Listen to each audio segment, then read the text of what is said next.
The crystal chandelier above Brielle Washington's head sparkled like frozen tears, and she wondered if walking out right now would make her look more pathetic than sitting here alone at a table set for two on Christmas Eve. Her fingers traced the edge of the white linen napkin on her lap, folded and refolded, then smoothed it flat again. Around her, the restaurant hummed with the sound of happiness. Couples leaned across tables, their hands intertwined. Families laughed over shared plates.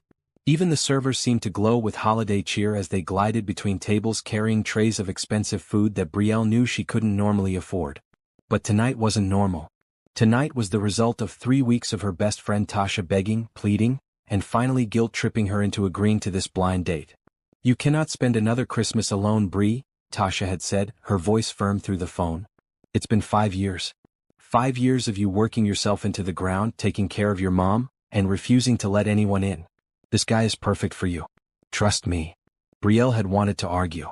She had wanted to say that she was fine alone, that she didn't need anyone, that her heart had learned its lesson about trust.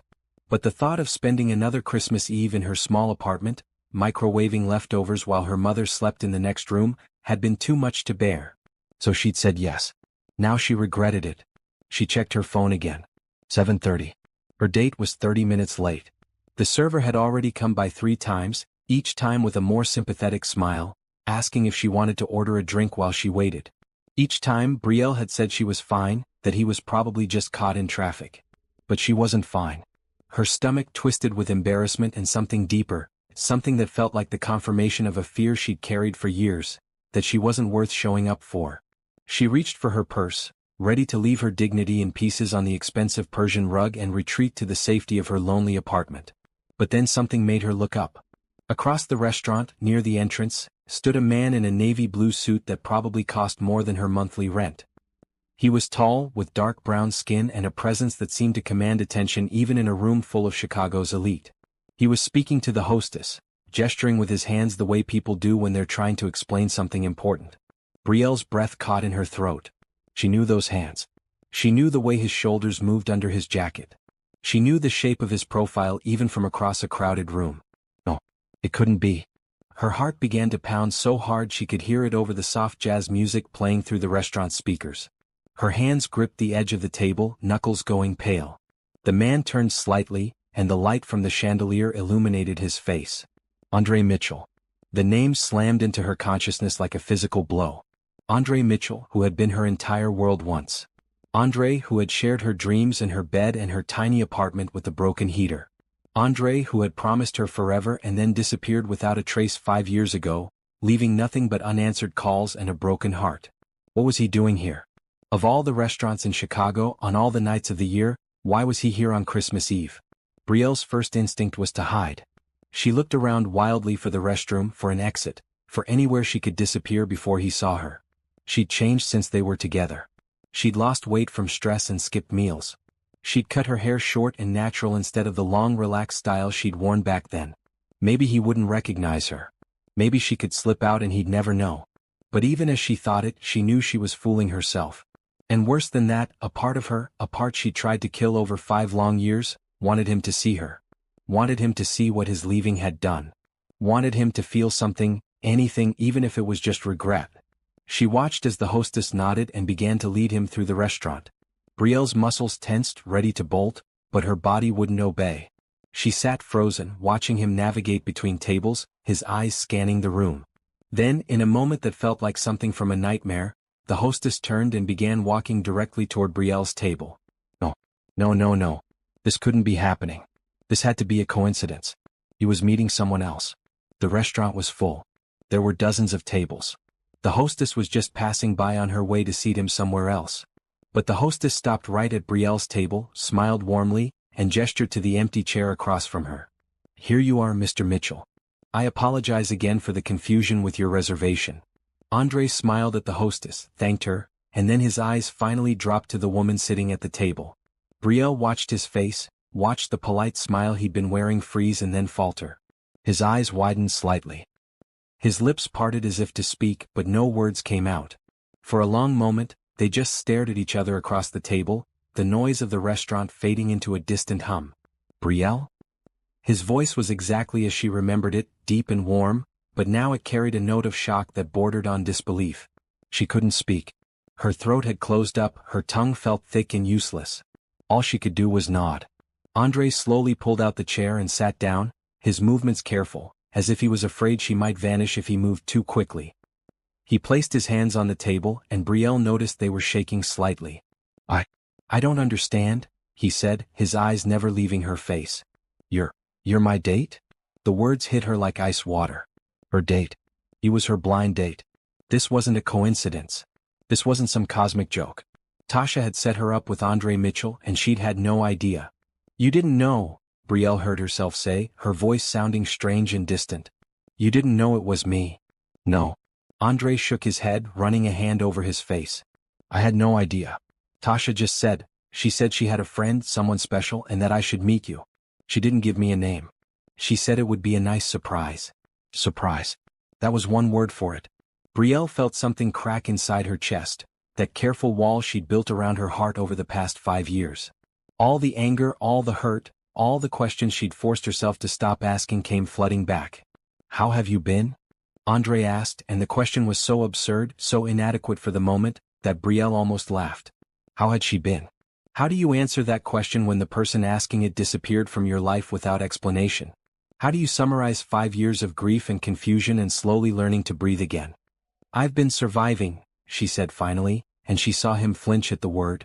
Before Andre could respond, their server appeared, cheerful and oblivious to the tension crackling between them like static electricity. Good evening. Can I start you both with something to drink? Brielle opened her mouth to say water, to say anything cheap and quick so she could leave, but Andre spoke first. A bottle of your best champagne, please.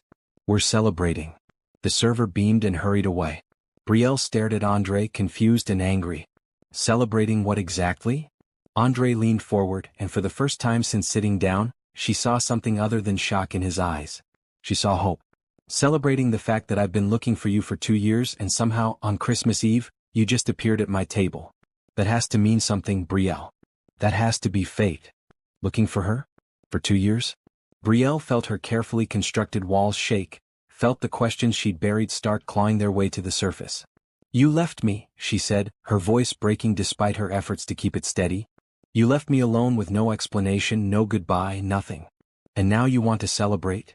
I know, Andre said, and there was pain in his voice that sounded real. I know, and I can explain everything. I need to explain everything. Please, Brielle. Please just stay. Just listen. I owe you that much.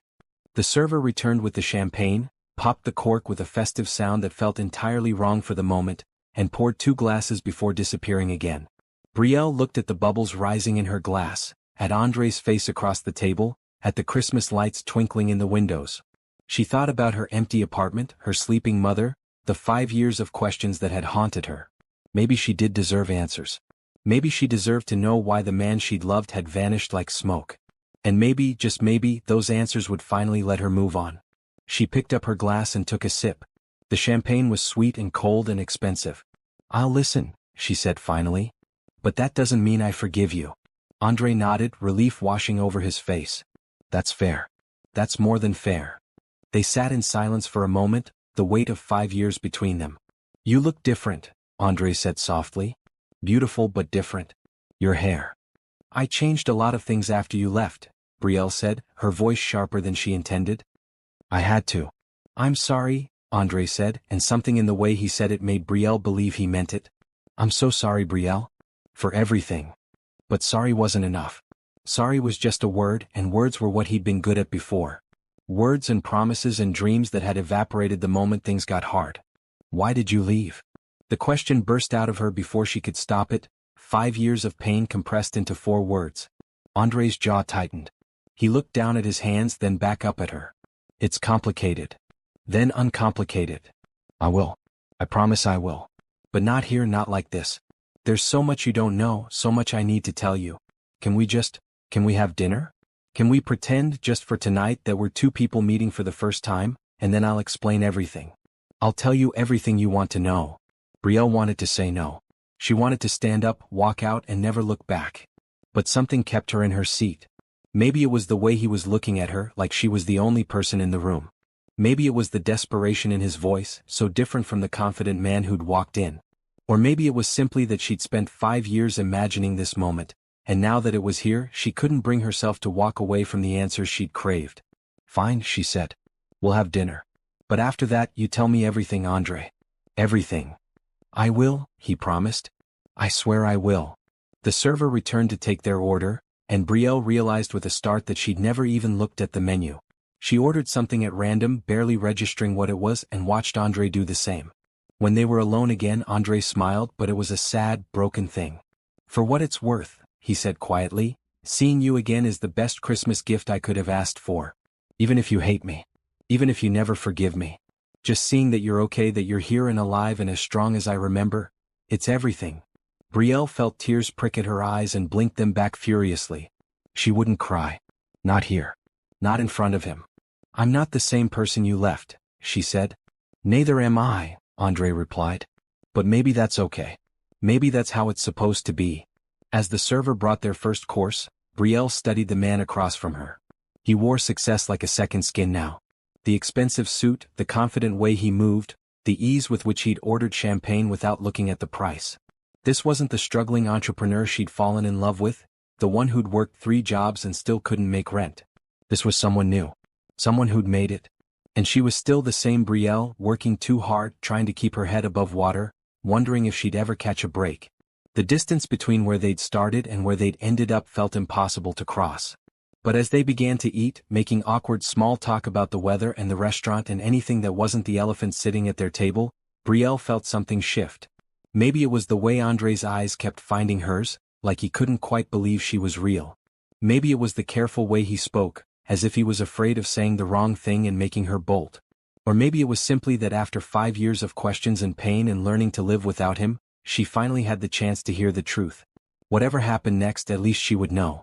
At least she would have that. Even if the truth destroyed her all over again. Before we continue, I have to ask you something important. Have you ever had someone walk out of your life without explanation, leaving you with nothing but questions? If this story is resonating with you, please subscribe to see how Brielle's journey unfolds.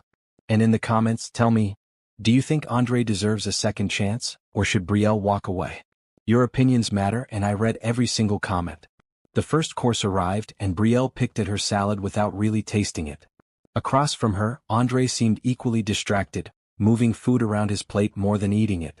The silence between them was heavy, filled with 5 years of unspoken words.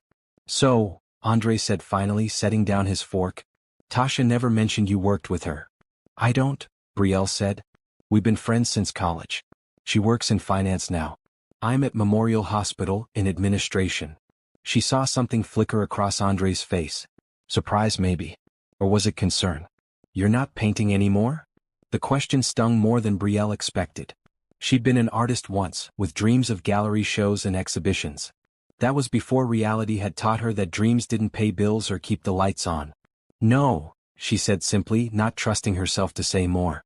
Andre nodded slowly, and she could see him processing this information, comparing it to the Brielle he'd known. The Brielle who used to stay up until 3 in the morning working on a canvas, who'd seen color and beauty in everything, who'd believed that passion and talent were enough. "I'm sorry," he said. "You were so talented." "Were?" Brielle repeated. Past tense. "That's appropriate. I didn't mean it like that." "Didn't you?" Brielle set down her fork, her appetite completely gone. "You want to sit here and pretend we're strangers, Andre? Fine. Let's play that game. Tell me about yourself, Mr. Mitchell. What do you do?" She saw him wince at her tone, but he answered. "I own a tech company. We develop software for healthcare systems, making patient data more accessible and secure. We just went public last year." Public? That meant he was rich. Probably very rich, based on the suit and the champagne and the way the staff treated him like royalty. While she'd been struggling to make ends meet, working double shifts to pay for her mother's medications, he'd been building an empire. "Congratulations," she said, and she hated how bitter she sounded. "You made it. Everything you wanted." "Not everything," Andre said quietly, his eyes locked on hers. "I didn't have you." Brielle felt her breath catch. How dare he say that? How dare he sit there and pretend he'd missed her when he was the one who'd left? "You made that choice," she said, her voice tight. "You walked away." "I know." Andre leaned forward, his voice urgent. "And I've regretted it every single day since. Every morning I wake up and for a split second I forget. I reach for you and you're not there. And then I remember what I did, what I lost, and it kills me all over again. Stop, Brielle said, shaking her head. You don't get to do this. You don't get to act like you're the victim here. I'm not, Andre said quickly. I'm not the victim. You are. What I did to you was unforgivable. I know that. But I need you to understand that I didn't leave because I stopped loving you. I left because I loved you too much. That doesn't make any sense. I know. That's why I need to explain. That's why I need you to hear the whole story. Their server appeared to clear their first course and deliver the main dishes. Brielle looked down at her plate and saw some kind of fish with vegetables, artfully arranged and probably delicious, and felt her stomach turn. I'm not very hungry, she admitted. Neither am I, Andre said. Do you want to leave? Yes. Every instinct in her body screamed yes. Run away. Protect yourself. Don't let him hurt you again. But another part of her, the part that had loved him once, that had believed in forever, needed to understand. Not yet, she said. You promised me answers. I'm staying until I get them. Andre nodded. Okay. Then let me start at the beginning. Or maybe not the beginning. Maybe I should start with that last day. Do you remember? Did she remember? Brielle almost laughed. She remembered everything about that day. She'd woken up early for her shift at the diner, kissed Andre goodbye while he was still half asleep. She'd worked a double because they needed the money. She'd come home exhausted at midnight, ready to collapse into bed beside him, and found the apartment empty. At first she'd thought he was just out. Working late maybe or grabbing food. But his clothes were gone. His laptop. The picture of them she'd kept on the nightstand. Everything that marked him as part of her life had vanished, and all that remained was a space that felt too big and too empty. I remember, she said, her voice barely above a whisper. I had been sick for months, Andre said, and Brielle's head snapped up. I didn't tell you because I didn't want you to worry. We already had so little. You were working so hard, trying to support both of us while I worked on the startup. I couldn't add to your burden. What kind of sick? Brielle asked, fear suddenly mixing with her anger. It started with fatigue, then pain. By the time I finally went to a free clinic, they found something in my blood work. Something serious. They sent me to a specialist, and that specialist told me I needed treatment. Expensive treatment. The kind of treatment that costs more than we made in 5 years. Brielle felt the room tilt slightly. Andre had been sick. Seriously sick. And he'd never told her. What was it? She asked. They thought it was leukemia at first.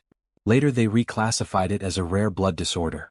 Either way, I was looking at years of treatment, experimental drugs, the possibility of a bone marrow transplant. And we had nothing.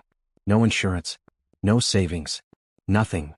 You should have told me, Brielle said, tears now streaming freely down her face despite her best efforts to hold them back.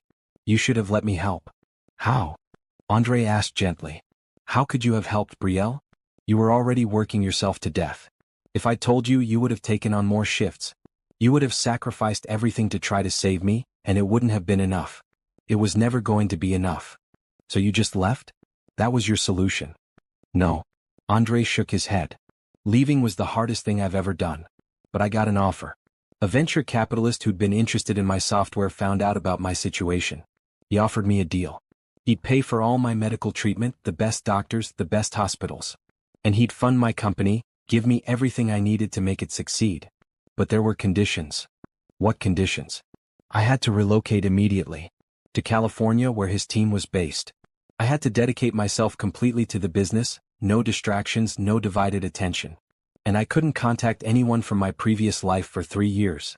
Not you, not my family, no one. He said it was necessary for focus, for success. And I was desperate. I was dying, Brielle. And I couldn't stand the thought of you watching me die. Brielle pressed her hands to her mouth, trying to process what she was hearing. Andre had left to save his own life. He'd made a deal with someone who demanded he cut all ties. He'd chosen survival over love. You still could have told me, she said, her voice breaking. You could have explained. I would have understood. Would you? Andre asked. If I had come to you and said I'm leaving you because I'm dying and some stranger is offering me a chance to live, would you have let me go? Or would you have fought? Would you have tried to find another way? Would you have tried to come with me? Brielle opened her mouth to answer and then closed it again. Because he was right. She would have fought. She would have refused to accept his decision. She would have begged him to stay, to let her help find another solution, even if there wasn't one. You took away my choice, she said finally. You decided what was best for me without asking me. I did, Andre admitted. And that was wrong. I've had 5 years to realize how wrong it was. But at the time I was scared and sick and desperate. And I convinced myself that you'd be better off without me. That you could move on, find someone else, have the life you deserved. Someone who wasn't broken and sick and poor. I didn't want someone else, Brielle said, her voice fierce. I wanted you. The real you, the honest you, even if you were sick. Especially if you were sick. That's what love means, Andre. Being there for each other when things get hard. I know that now, Andre said. I know it too well now. Because I spent 3 years in California building a business, getting treatment, and being completely alone. No friends. No family. Just work and doctors and this empty hole where you used to be. And then when the 3 years were up, when I'd fulfilled my part of the deal and I was finally healthy, the first thing I did was hire a private investigator to find you. Brielle stared at him. You hired an investigator? You'd moved, Andre explained. Your old apartment was rented to someone else. Your phone was disconnected. I went to the diner where you used to work, but they said you'd left years ago. It was like you'd disappeared. I searched for 2 years, Brielle. 2 years of following dead ends and false leads. I was starting to think I'd never find you. And then Tasha reached out to me about a business partnership. We were in a meeting and she mentioned she had a friend who was struggling. A friend who needed to get out more, who worked too hard and never took time for herself. She showed me a picture. And you recognized me. Not at first, Andre admitted. You look so different. But something about your eyes, the way you smiled in the photo even though I could see you were tired. I knew. So I asked Tasha to set up a blind date. I didn't tell her about our history because I wasn't sure you'd want to see me if you knew. I thought maybe if we just met, if I could see you face to face I could explain. I could finally tell you the truth. Brielle sat back in her chair, her mind reeling. All these years she'd thought he'd abandoned her. She'd believed he'd gotten successful and decided she wasn't good enough anymore. She'd convinced herself that their love had meant nothing to him. But he'd been sick. He'd been dying. And he'd made an impossible choice to survive. What about now? She asked. Are you still sick? No, Andre said, and she could hear the relief in his voice. I've been in remission for 4 years. I get checked every 6 months, but the doctors say I'm as healthy as anyone. The treatment worked. I survived. And the venture capitalist? The 3-year condition. The partnership ended 2 years ago. I bought out his stake in the company. I'm completely independent now. Free to live my life however I want. And all I've wanted is to find you and explain. To apologize. To tell you that leaving you was the biggest mistake I ever made, even if I thought it was the right thing at the time. Brielle looked at him, really looked at him, and saw the truth in his eyes. He wasn't lying. He'd been sick, he'd made a terrible choice, and he'd spent years regretting it. But that didn't erase the pain he'd caused. It didn't give her back the 5 years she'd spent broken and alone. It didn't undo the nights she'd cried herself to sleep or the mornings she'd woken up and forgotten for a moment that he was gone, only to have the loss hit her all over again.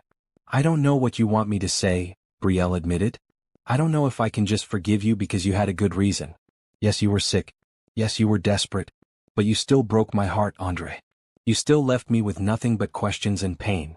I know, Andre said, and there were tears in his eyes now too. I know, and I'm not asking for forgiveness. Not yet. Maybe not ever. I'm just asking for a chance to make things right. A chance to show you that I never stopped loving you even when I was gone. A chance to be part of your life again even if it's just as friends. Even if you never trust me the way you did before. Brielle wanted to say no. She wanted to protect herself, to guard what was left of her heart. But she was tired. So tired of being alone, of being angry, of carrying this weight. I need time, she said finally. I need time to process all of this. I can't just pretend the last 5 years didn't happen. I understand, Andre said quickly. Take all the time you need. But please at least let me help you. Tasha told me you've been struggling. That your mother is sick. Brielle felt her defenses snap back into place. I don't need your charity. It's not charity, Andre said. It's me trying to do something right after doing everything wrong. Please, Brielle. Let me help. Let me at least do that much.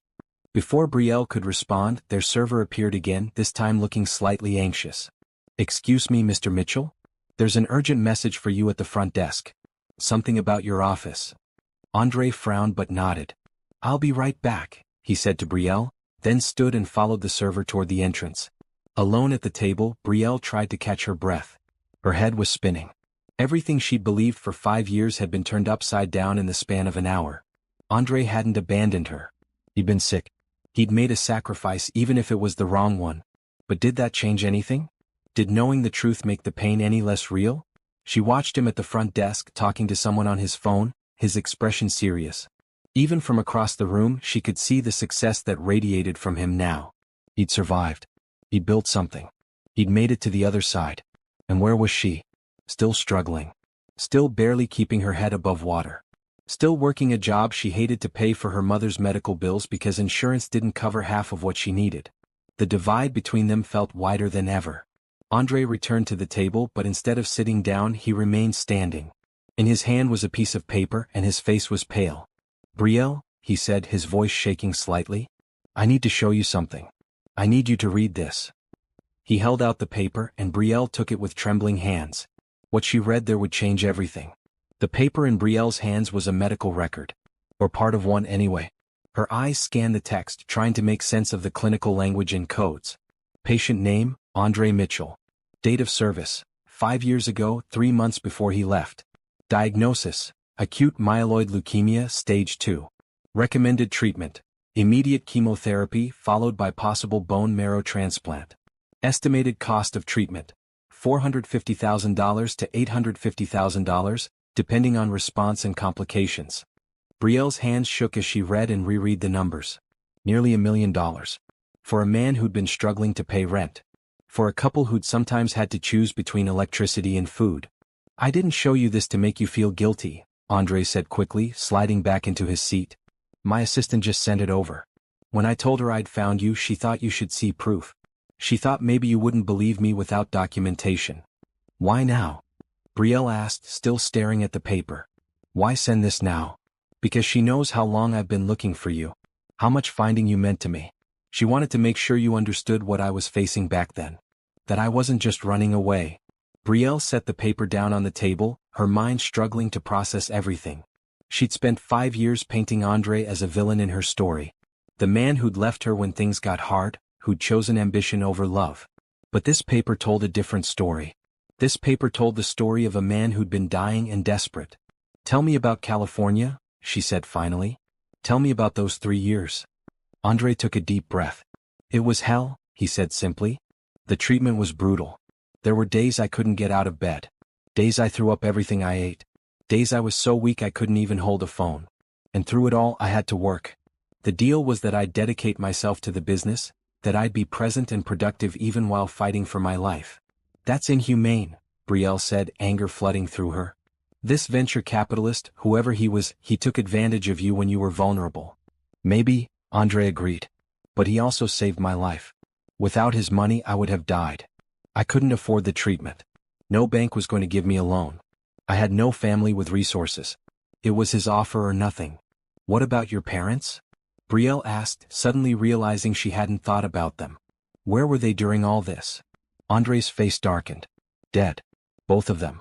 Car accident when I was 20. That's why I had no one to turn to. No family, no safety net. Just you, and I couldn't bear to drag you into my disaster." "I'm sorry," Brielle said automatically, but the words felt hollow. She'd known Andre's parents had died, but he'd never talked much about it. She'd never realized how alone he'd truly been. "Don't be sorry," Andre said. "Be angry. Be furious with me. I deserve it. I left you alone too.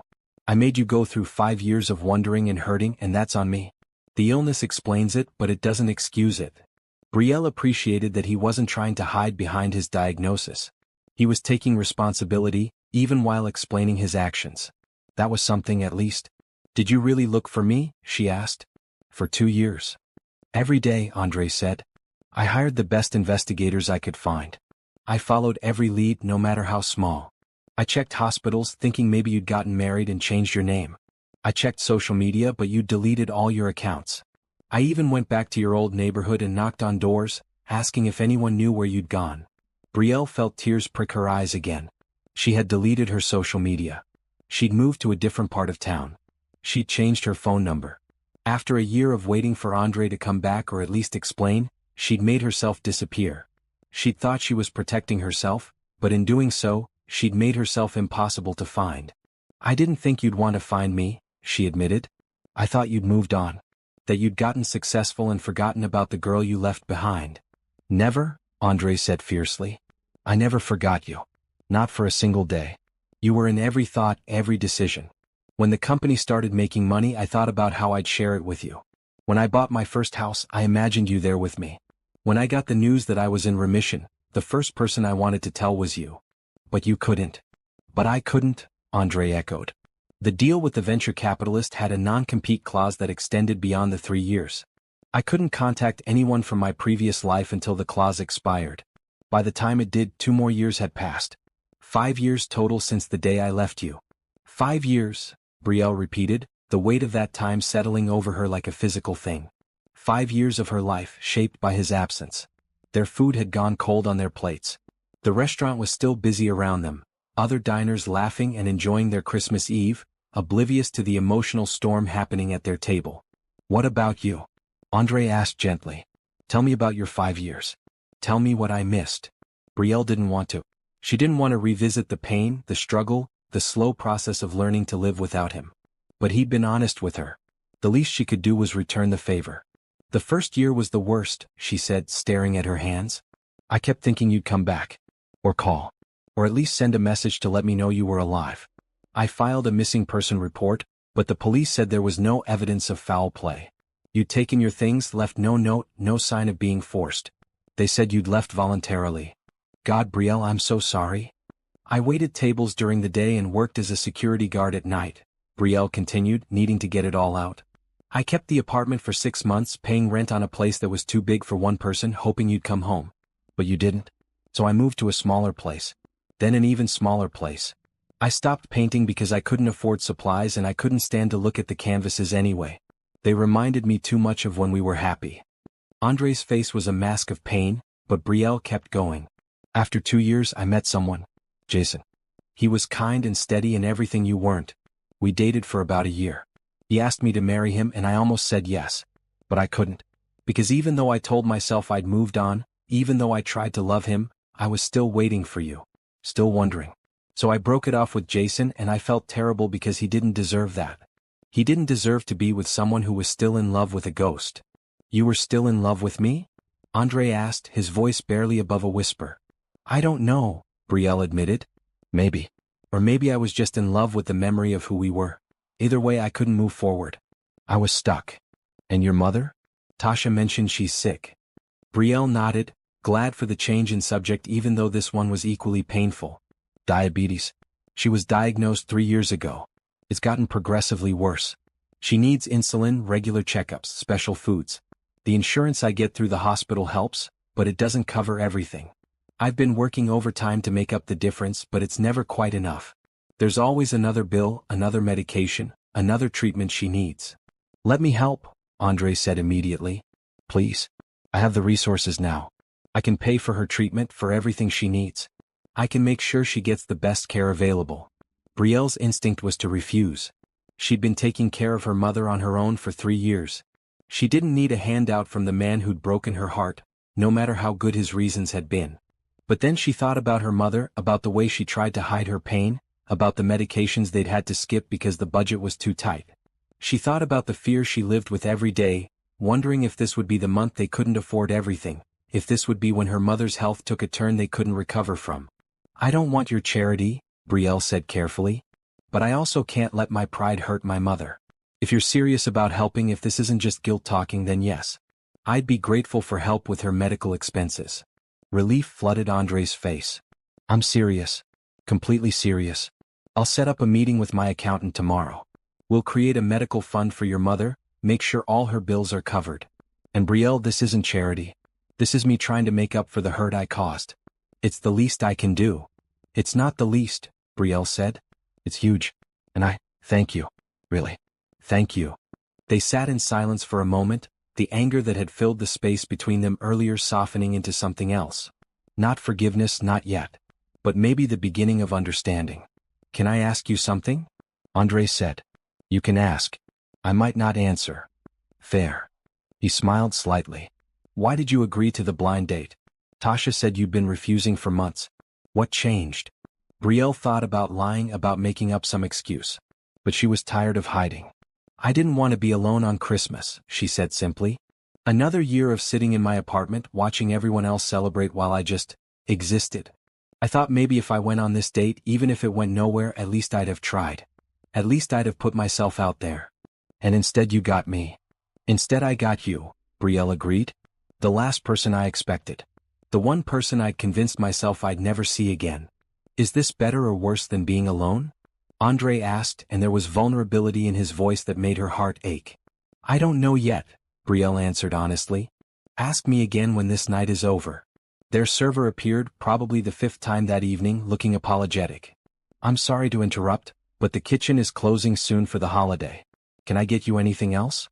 Dessert? Coffee? Brielle looked at Andre and saw her own thought reflected in his eyes. They'd barely touched their main courses. The food had been secondary to everything else happening. Just the check, please, Andre said, then looked at Brielle. Unless you want dessert? No, Brielle said. But I don't want to go home yet either. Is there somewhere we can go? Somewhere we can talk without servers interrupting? Andre nodded slowly. My place isn't far from here. Or we could go somewhere public if you'd be more comfortable. A coffee shop, maybe? The thought of going to Andre's place made Brielle's stomach flutter with nervousness. But she also knew this conversation wasn't over. They had 5 years to unpack, and that wasn't happening in a busy restaurant. Your place is fine, she said. As long as you promise to keep explaining. I need to understand everything, Andre.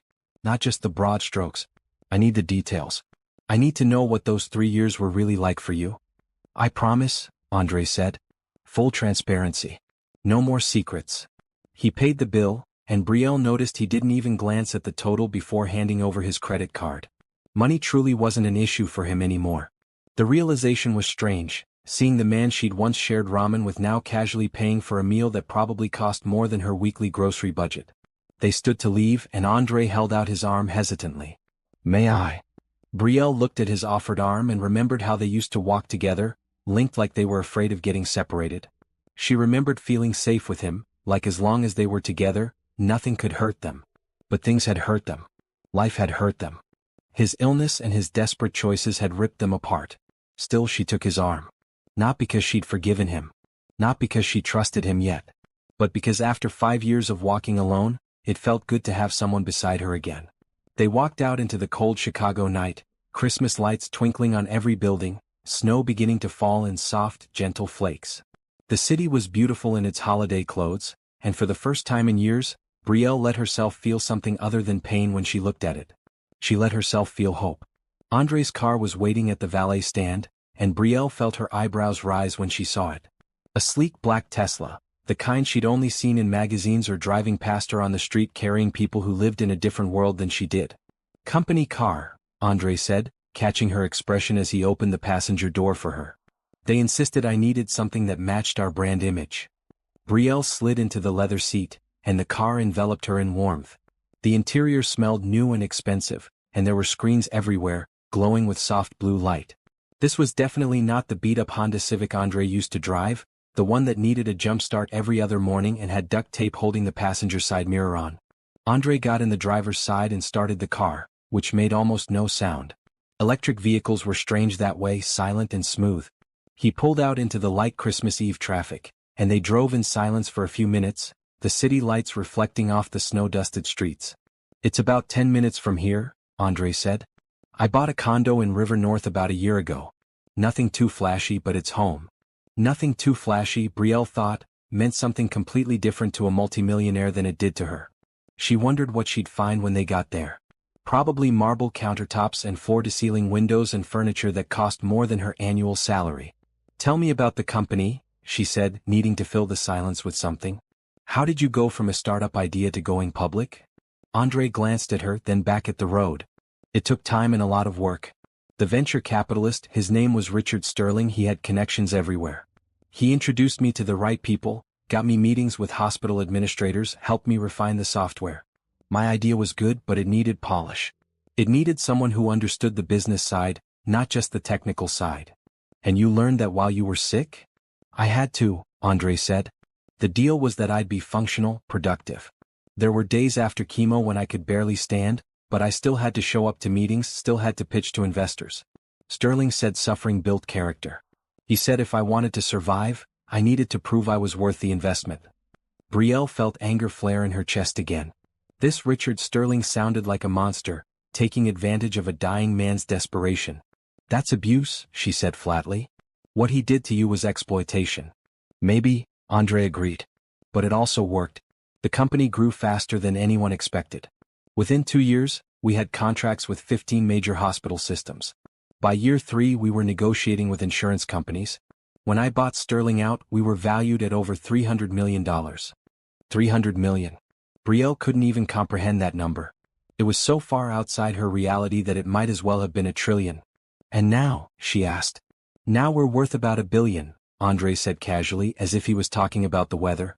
Give or take. The stock fluctuates but we're stable. Profitable. And we're doing good work, Brielle. Our software has helped millions of patients access their medical records, coordinate care between different doctors, catch potential medication interactions before they cause harm. It's making a real difference. Brielle could hear the pride in his voice, and she felt a complicated mix of emotions. She was proud of him too, in a way. The Andre she'd known had been brilliant but directionless, full of ideas but lacking the resources to execute them. This Andre had taken that brilliance and turned it into something real, something meaningful. But the cost had been their relationship. And she wasn't sure she could ever see that as a fair trade. Here we are, Andre said, pulling into an underground parking garage. He swiped a card at the gate and it opened smoothly.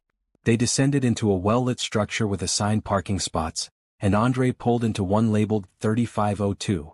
They took an elevator up to the 35th floor, and Brielle tried not to think about how high up that was, how far removed from the ground floor reality of her life. The elevator doors opened directly into Andre's condo, which meant the entire floor was his. Brielle stepped out and caught her breath. The space was huge, an open-concept living area with windows that looked out over the Chicago skyline.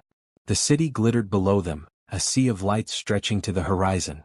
The furniture was modern but comfortable, grays and blues that complemented the view. There was art on the walls, abstract pieces that probably cost more than her car. But what caught Brielle's attention was the painting hanging above the fireplace. It was one of hers. She'd painted it 7 years ago, back when she and Andre had first gotten together.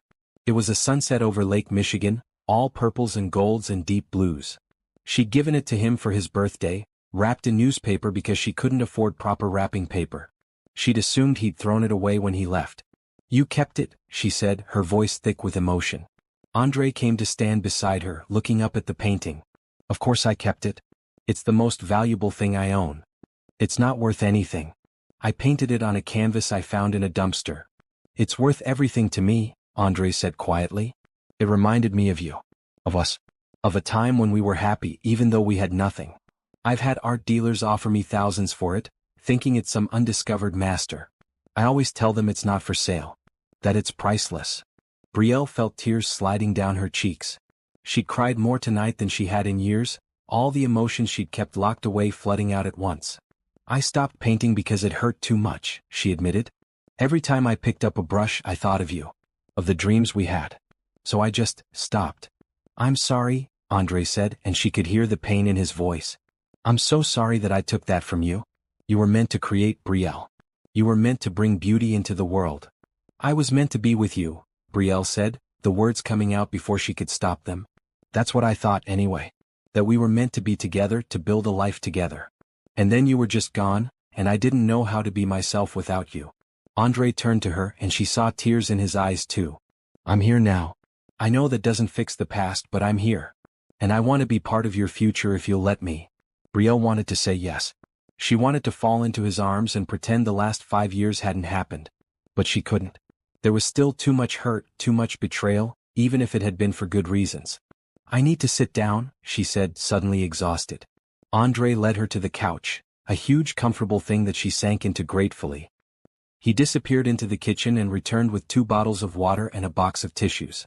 He sat beside her, close but not touching, respecting her space. Ask me anything, he said. I meant what I said about full transparency. Brielle took a sip of water, trying to organize her thoughts. There were so many questions she didn't know where to start. The 3 years, she said finally. You said you couldn't contact me. But surely you could have found a way. Sent a letter, an email, something to let me know you were alive. Andre nodded slowly. I thought about it every day. But Sterling had people watching me. His assistant checked my phone records, my email, even my mail.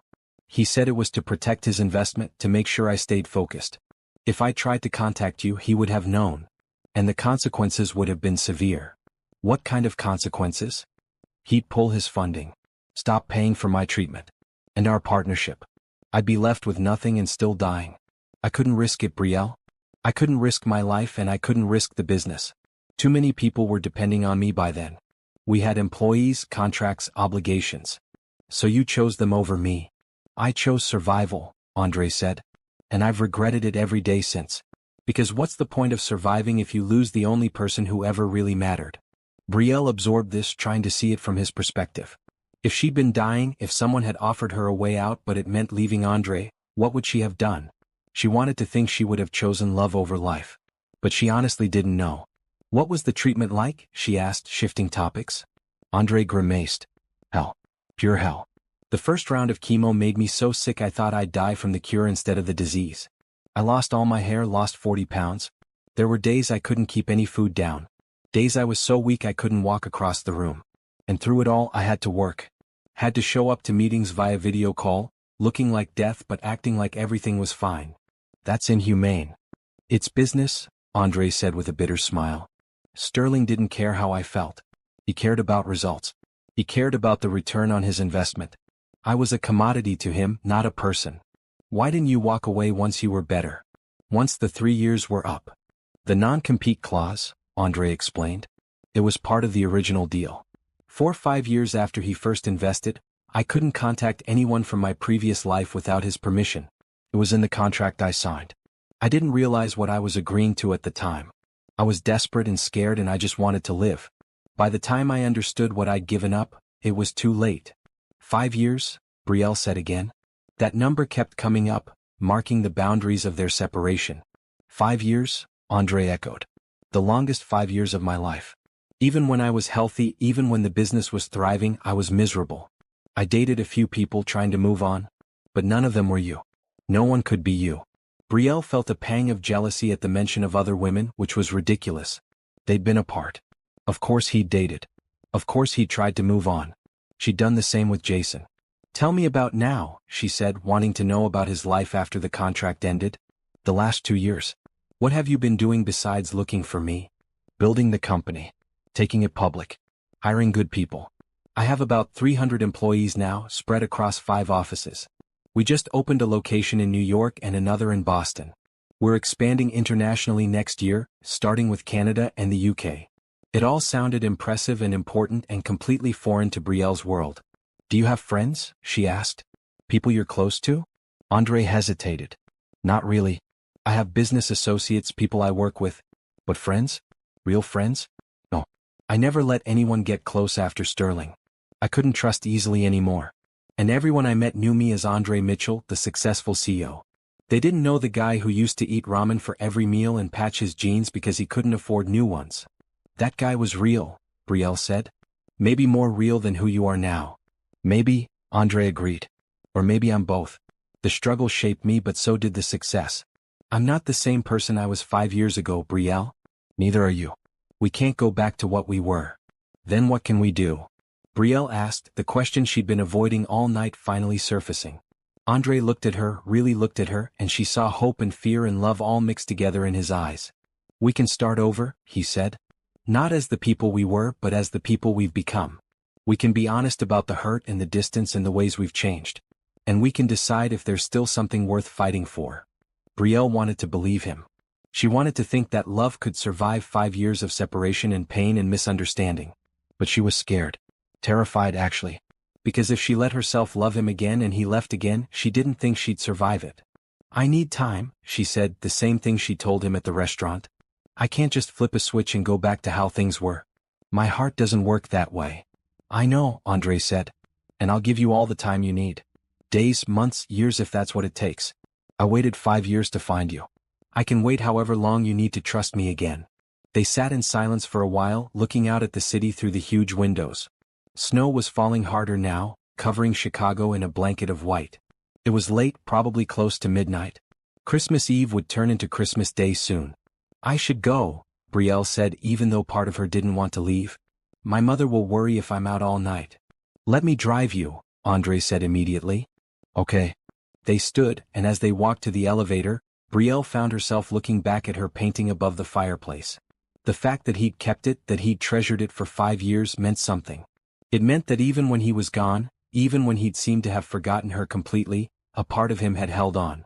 Maybe that was enough to build on. Maybe not. Only time would tell. In the car, as they drove through the snowy streets toward Brielle's apartment, Andre broke the silence. Can I see you again? After tonight? Can we maybe have dinner again, or coffee, or just talk? Brielle looked at him, at the hope in his face, and made a decision. Yes, she said. But we're taking this slow. No expectations, no pressure.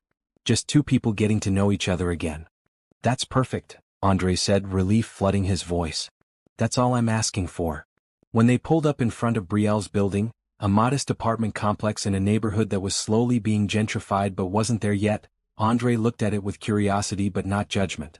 This is me, Brielle said. 3rd floor, the unit with the crooked blinds. Can I walk you up? Better not. My mother's a light sleeper and I don't want to explain you tonight. Maybe after I've had time to process everything. I understand. Brielle reached for the door handle, then stopped. She turned back to Andre and saw him watching her with an expression that was so familiar it made her chest ache. Thank you, she said. For being honest. For explaining. For caring enough to look for me. Always, Andre said. I'll always care about you, Brielle. That's never going to change. She got out of the car and walked to her building entrance, turning back once to wave. Andre waved back and she could see him watching until she was safely inside. Upstairs, she let herself into the dark apartment quietly. Her mother's room was silent, which meant she was asleep. Brielle went to her own small room, sat on her bed, and finally let herself fall apart.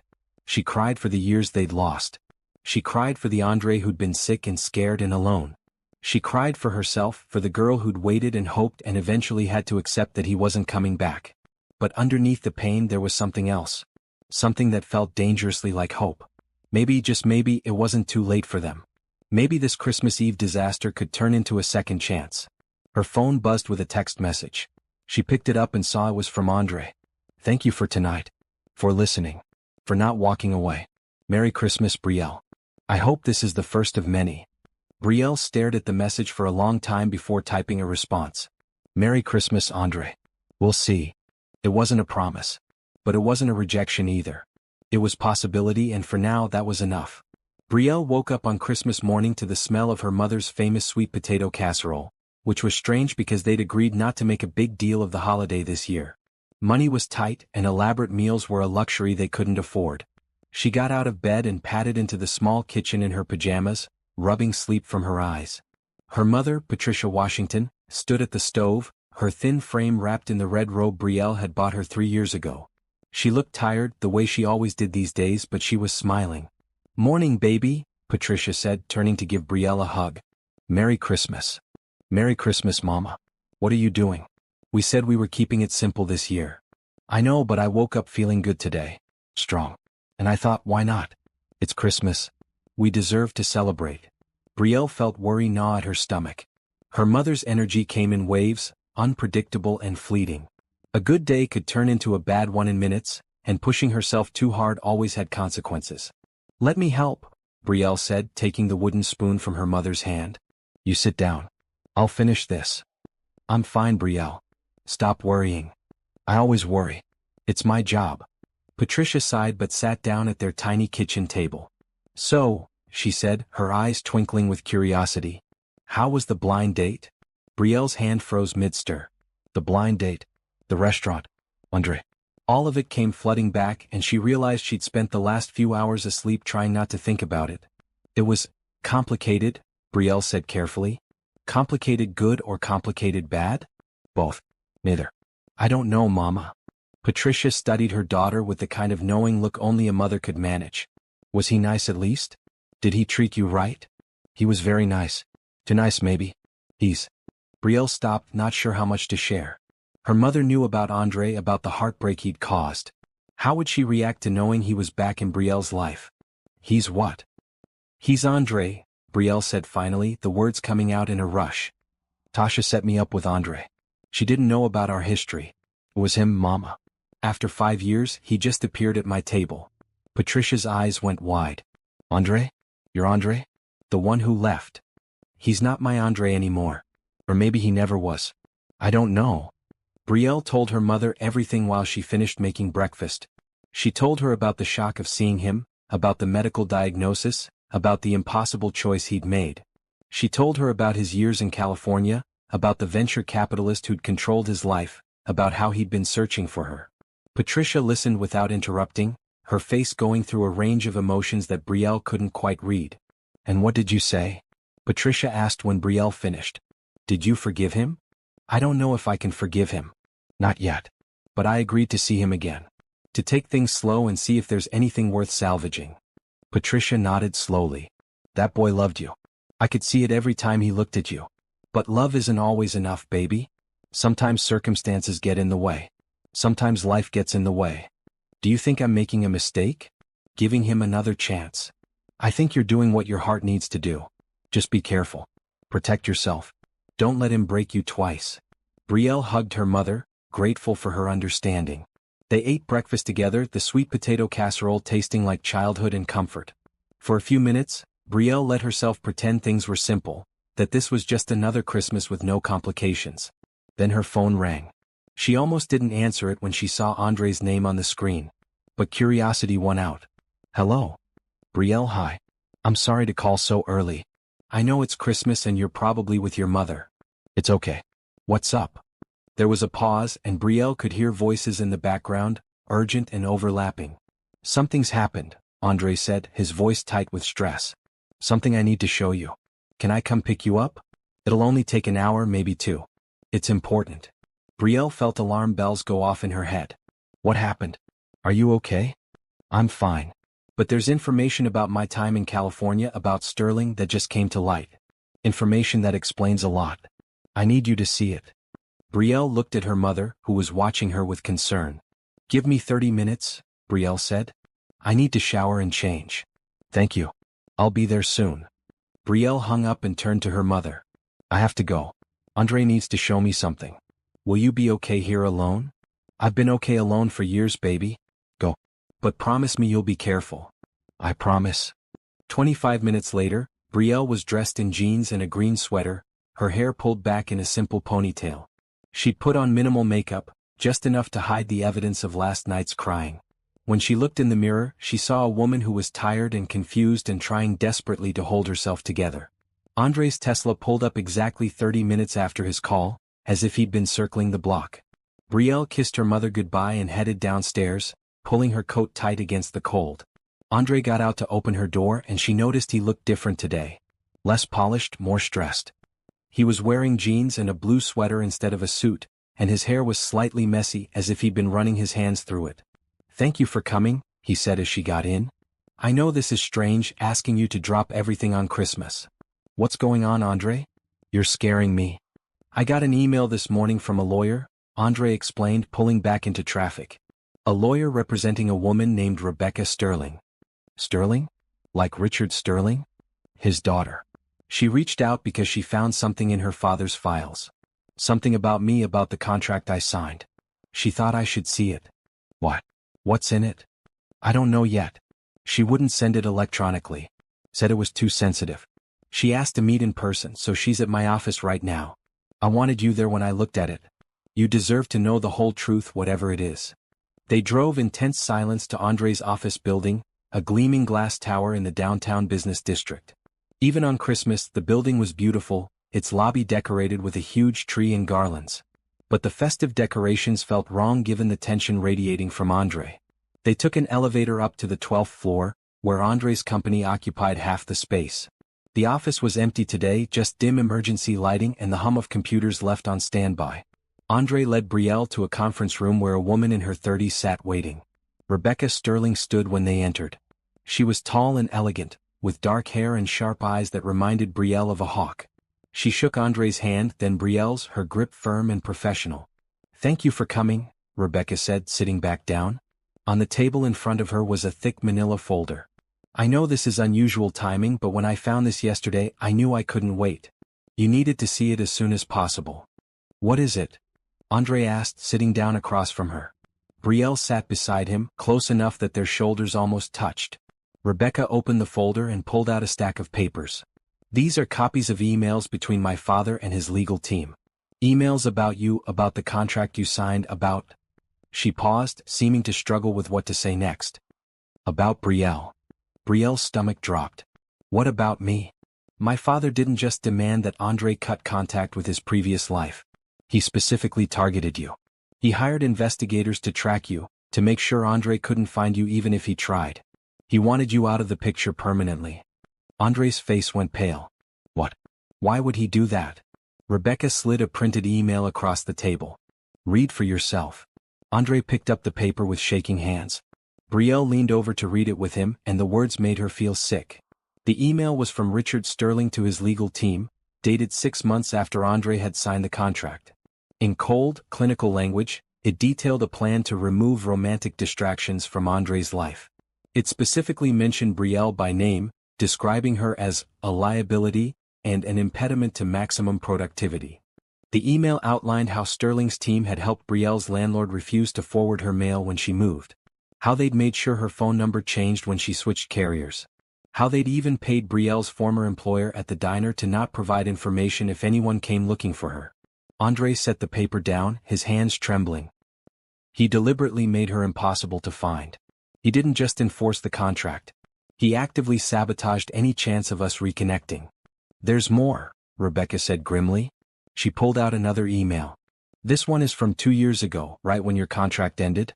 My father knew you'd start looking for Brielle. So he had his team create false leads, send your investigators in the wrong directions. Every dead end you hit, every false lead you followed, it was engineered by him. Brielle felt tears streaming down her face. All this time she thought Andre had found success and forgotten her. But the truth was worse. Someone had deliberately kept them apart, had manipulated their lives like they were pieces on a chessboard. Why? Brielle asked, her voice breaking. Why would he do this? Rebecca looked uncomfortable. My father was complicated. Brilliant in business but ruthless. He believed that emotional attachments made people weak, made them less productive. He saw you as a threat to his investment in Andre. So he removed the threat. He had no right, Andre said, his voice shaking with fury. He had no right to interfere in my personal life like that. I know, Rebecca said. And I'm sorry. I found these emails when I was going through his files after he died. He passed away 3 months ago. Heart attack. I've been sorting through his affairs, and when I found this, I knew I had to tell you. You deserve to know the truth. Andre stood up abruptly, pacing to the windows. All this time. All these years I thought the separation was my fault. That the contract terms were harsh but legal. But this is different. This is manipulation. This is control. Brielle stood and went to him, placing a hand on his arm. It's not your fault. None of this is your fault. But it is, Andre said, turning to face her. I signed the contract. I agreed to the terms. I should have read it more carefully. I should have fought harder. You were dying, Brielle reminded him. You were desperate. He took advantage of that. Rebecca cleared her throat. There's something else you should know. The contract you signed, it had clauses that weren't legal. My father's lawyers knew it, but they bet on you not having the resources to fight. If you had taken it to court, several provisions would have been thrown out, including the one about not contacting your family and friends. Andre turned back to Rebecca, his expression a mix of shock and anger. You're saying the whole thing was unenforceable? Parts of it, yes. Not the business terms, those were solid. But the personal control provisions, the demands about your private life, those crossed legal lines. You could have ignored them without consequence. But my father made sure you didn't know that. The room fell silent as this information sank in. Brielle felt like the ground was shifting beneath her feet. Everything they'd believed about the past 5 years was wrong. Andre could have contacted her. He could have fought the contract. They could have been together. But Sterling had made sure Andre never knew he had options. Had made sure Brielle stayed lost. Had controlled their lives from behind the scenes, treating them like pawns in a game only he understood the rules to. I'm so sorry, Rebecca said, standing. I know this doesn't undo the damage. I know saying sorry isn't enough. But I wanted you to have the truth. And I wanted to offer some kind of reparation. She pulled out a document from the folder and slid it across to Andre. This is a settlement offer. My father's estate is substantial, and a portion of it should go to making amends for the harm he caused. This document authorizes a payment of $10 million to you, Andre, as compensation for the emotional distress and lost years caused by his illegal actions. And it authorizes another $10 million to Brielle for the same reasons. Brielle felt the room spin. $10 million? It's the least we can do, Rebecca said. My father wronged both of you terribly. This money won't give you back the time you lost, but maybe it can help you build a future together. Or separately. Whatever you decide. Andre stared at the document like it might bite him. I don't want his money. I don't want anything from him. I understand, Rebecca said. But the money exists whether you want it or not. My father's estate is being liquidated and distributed according to his will. He left specific instructions for payments to people he'd wronged in business. You're on that list. So is Brielle now that I've added her. You can refuse it, but then it just goes back into the general estate to be divided among distant relatives who never knew my father and don't care about his legacy. Or you can take it and do something good with it. Use it to help people. Use it to build the life you should have had. Brielle looked at Andre, trying to gauge his reaction. She could see the war happening inside him, the desire to reject everything connected to Sterling fighting against the practical reality of what that money could do. Think about it, Rebecca said, gathering her things. Talk it over. The offer stands for 30 days. After that, it goes back to the estate. I'll leave you two alone to process all this.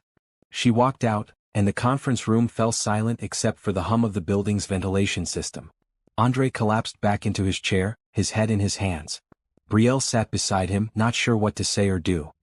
He stole 5 years from us, Andre said finally, his voice muffled. 5 years we can never get back. And now he's trying to buy forgiveness with money he'll never miss because he's dead. We don't have to take it, Brielle said, even though her mind was racing with thoughts of what that money could do. Her mother's medical bills. The debt she'd accumulated. The freedom to paint again. The ability to help others the way they'd needed help. Don't we? Andre asked, looking up at her. $10 million for you, Brielle. That's enough to take care of your mother for the rest of her life. To quit your job at the hospital. To do whatever you want. How can I ask you to refuse that out of pride?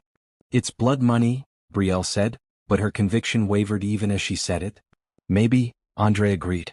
But blood money spends the same as any other kind. And it could do real good in the right hands.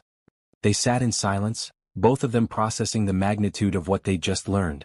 Finally, Andre stood and offered Brielle his hand. Come on. Let's get out of here. I can't think in this office. They left the building and walked through the snowy streets of Chicago, neither of them speaking. The city was quiet on Christmas morning, most people inside with their families. Brielle and Andre walked aimlessly, their breath forming clouds in the cold air. Do you think things would have been different? Brielle asked eventually. If Sterling hadn't interfered? If you'd known the contract wasn't fully legal? I don't know, Andre admitted. Maybe. Maybe I would have risked breaking it, risked losing his funding. Or maybe I would have made the same choices out of fear. I was sick, Brielle. I was terrified. Fear makes people do things they regret. I understand that now, Brielle said. Last night I was so angry. But learning all this, seeing those emails, I get it. You were manipulated. We both were. They found themselves at Millennium Park in front of Cloud Gate, the famous bean sculpture. It reflected the city and the sky in them, distorted and surreal. Brielle looked at their reflection, two figures standing close but not quite touching, and wondered if that image was a metaphor for where they were now. What do we do? She asked. About the money. About us. About everything. Andre turned to face her, taking both her hands in his. I don't know about the money. That's something we can decide later. But about us? I know what I want. I want you back in my life, Brielle. However you'll have me. As friends, as partners, as whatever you're comfortable with. I want to build something real with you, something that Sterling and his manipulation can't touch. Brielle looked into his eyes and saw sincerity there and love and hope. She thought about the painting above his fireplace, about the fact that he'd kept it for 5 years. She thought about how he'd searched for her, how even when he'd been manipulated and misled, he'd never stopped trying. I want that too, she admitted. But I'm scared. I'm scared of getting hurt again. I'm scared of trusting you and having you disappear. I won't disappear, Andre promised. Never again. I swear on everything I have, everything I am, I will never leave you by choice. If you take me back, you're stuck with me forever. Brielle felt a smile tug at her lips despite everything. Forever is a long time. Not long enough, Andre said, And then he did something he hadn't done since the night before he left 5 years ago. He kissed her. It was soft and gentle and tasted like tears and snow and second chances. And for the first time in 5 years, Brielle let herself believe that maybe, just maybe, they could find their way back to each other. When they finally pulled apart, both breathless, Brielle rested her forehead against Andre's. "Merry Christmas," she whispered. "Merry Christmas," he whispered back. "The best one I've had in years." They stood there in the snow, holding each other, while Chicago moved around them and the Christmas morning sun climbed higher in the sky. They had a lot to figure out still. The money, their relationship, how to move forward after everything they'd learned. But right now, in this moment, none of that mattered. All that mattered was that they'd found each other again. And this time they weren't letting go. They ended up at a small diner not far from the park, one of the few places open on Christmas Day. It was nearly empty, just them and an elderly couple in a corner booth. They slid into a table by the window and ordered coffee and pancakes, comfort food that reminded Brielle of simpler times. "I need to tell you about that last day," Andre said once they'd both warmed up with the hot coffee. "The day I left. You deserve to know exactly what happened." Brielle wrapped her hands around her mug, grateful for the warmth. "Okay." Andre took a deep breath. "I'd known for 2 weeks that I was going to leave. Sterling had made his offer, I'd signed the contract, and the arrangements were being made. Every morning I woke up next to you, I wanted to tell you. Every night when you came home exhausted from your double shifts, I wanted to explain. But I couldn't find the words. How do you tell someone you love that you're abandoning them?" "You just tell them," Brielle said quietly. "You trust them to understand." "I know that now. But then I convinced myself I was protecting you. I thought if I just disappeared, if I left clean without a long goodbye, it would be easier on both of us. You could be angry at me instead of sad for me. You could move on without guilt." "It wasn't easier," Brielle said, her voice tight. "It was torture. I thought you were dead. I thought something terrible had happened to you. I called hospitals, police stations, morgues. I filed missing person reports. I drove myself crazy trying to find you." Andre flinched. "I didn't think about that. I should have, but I didn't. I was so focused on what I thought was right that I didn't consider what you'd actually go through. Tell me about that morning. The morning you left." Andre stared into his coffee. "You kissed me goodbye before your shift. You told me you loved me. And I almost broke. I almost told you everything. But then you were gone and I knew I had to move fast or I'd lose my nerve. Sterling's people came at 9. They helped me pack my things, just clothes and my laptop. They said everything else could be replaced. They gave me an envelope with $500 and told me to leave a note if I wanted, but to keep it brief." "Did you write one?" Brielle asked. She'd always wondered if there had been a note she somehow missed, some explanation that got lost. "I tried," Andre said. "I wrote 10 different versions. But they all felt wrong. Everything I said sounded like excuses or lies. How do you write 'I'm leaving because I'm dying and someone offered me a way out'? How do you explain that without sounding like you're asking for pity?" So in the end I left nothing. I just walked out of our apartment and got into Sterling's car, and I told myself I was doing the right thing. "Where did they take you?" "Straight to the airport. First-class tickets to San Francisco. I'd never flown first class before. It felt wrong, sitting in that comfortable seat with champagne and hot towels while you were probably starting your shift at the diner, exhausted and unaware that your life was about to fall apart. When we landed, they took me to a hospital for my first round of treatment. That night, while you were probably coming home to an empty apartment, I was in a hospital bed getting poison pumped into my veins." Brielle felt tears sliding down her cheeks. "Did you think about me?" "That night?" "Every second," Andre said, his voice breaking. "I thought about you coming home tired and finding me gone. I thought about you calling my phone and it going straight to voicemail because Sterling's people had already disconnected it. I thought about you searching for answers that I couldn't give you. And I hated myself. I've never stopped hating myself for what I did to you that day." Their waitress brought their pancakes, but neither of them moved to eat. They just sat there, the food growing cold between them while they confronted the truth of what had happened. "What was California like?" Brielle asked eventually. "The house you lived in, the life you had?" "Lonely," Andre said simply. "Sterling put me up in a sterile apartment in San Jose. Modern, expensive, empty. I'd go to the hospital for treatment, come home and work on the business from my laptop, then pass out from exhaustion.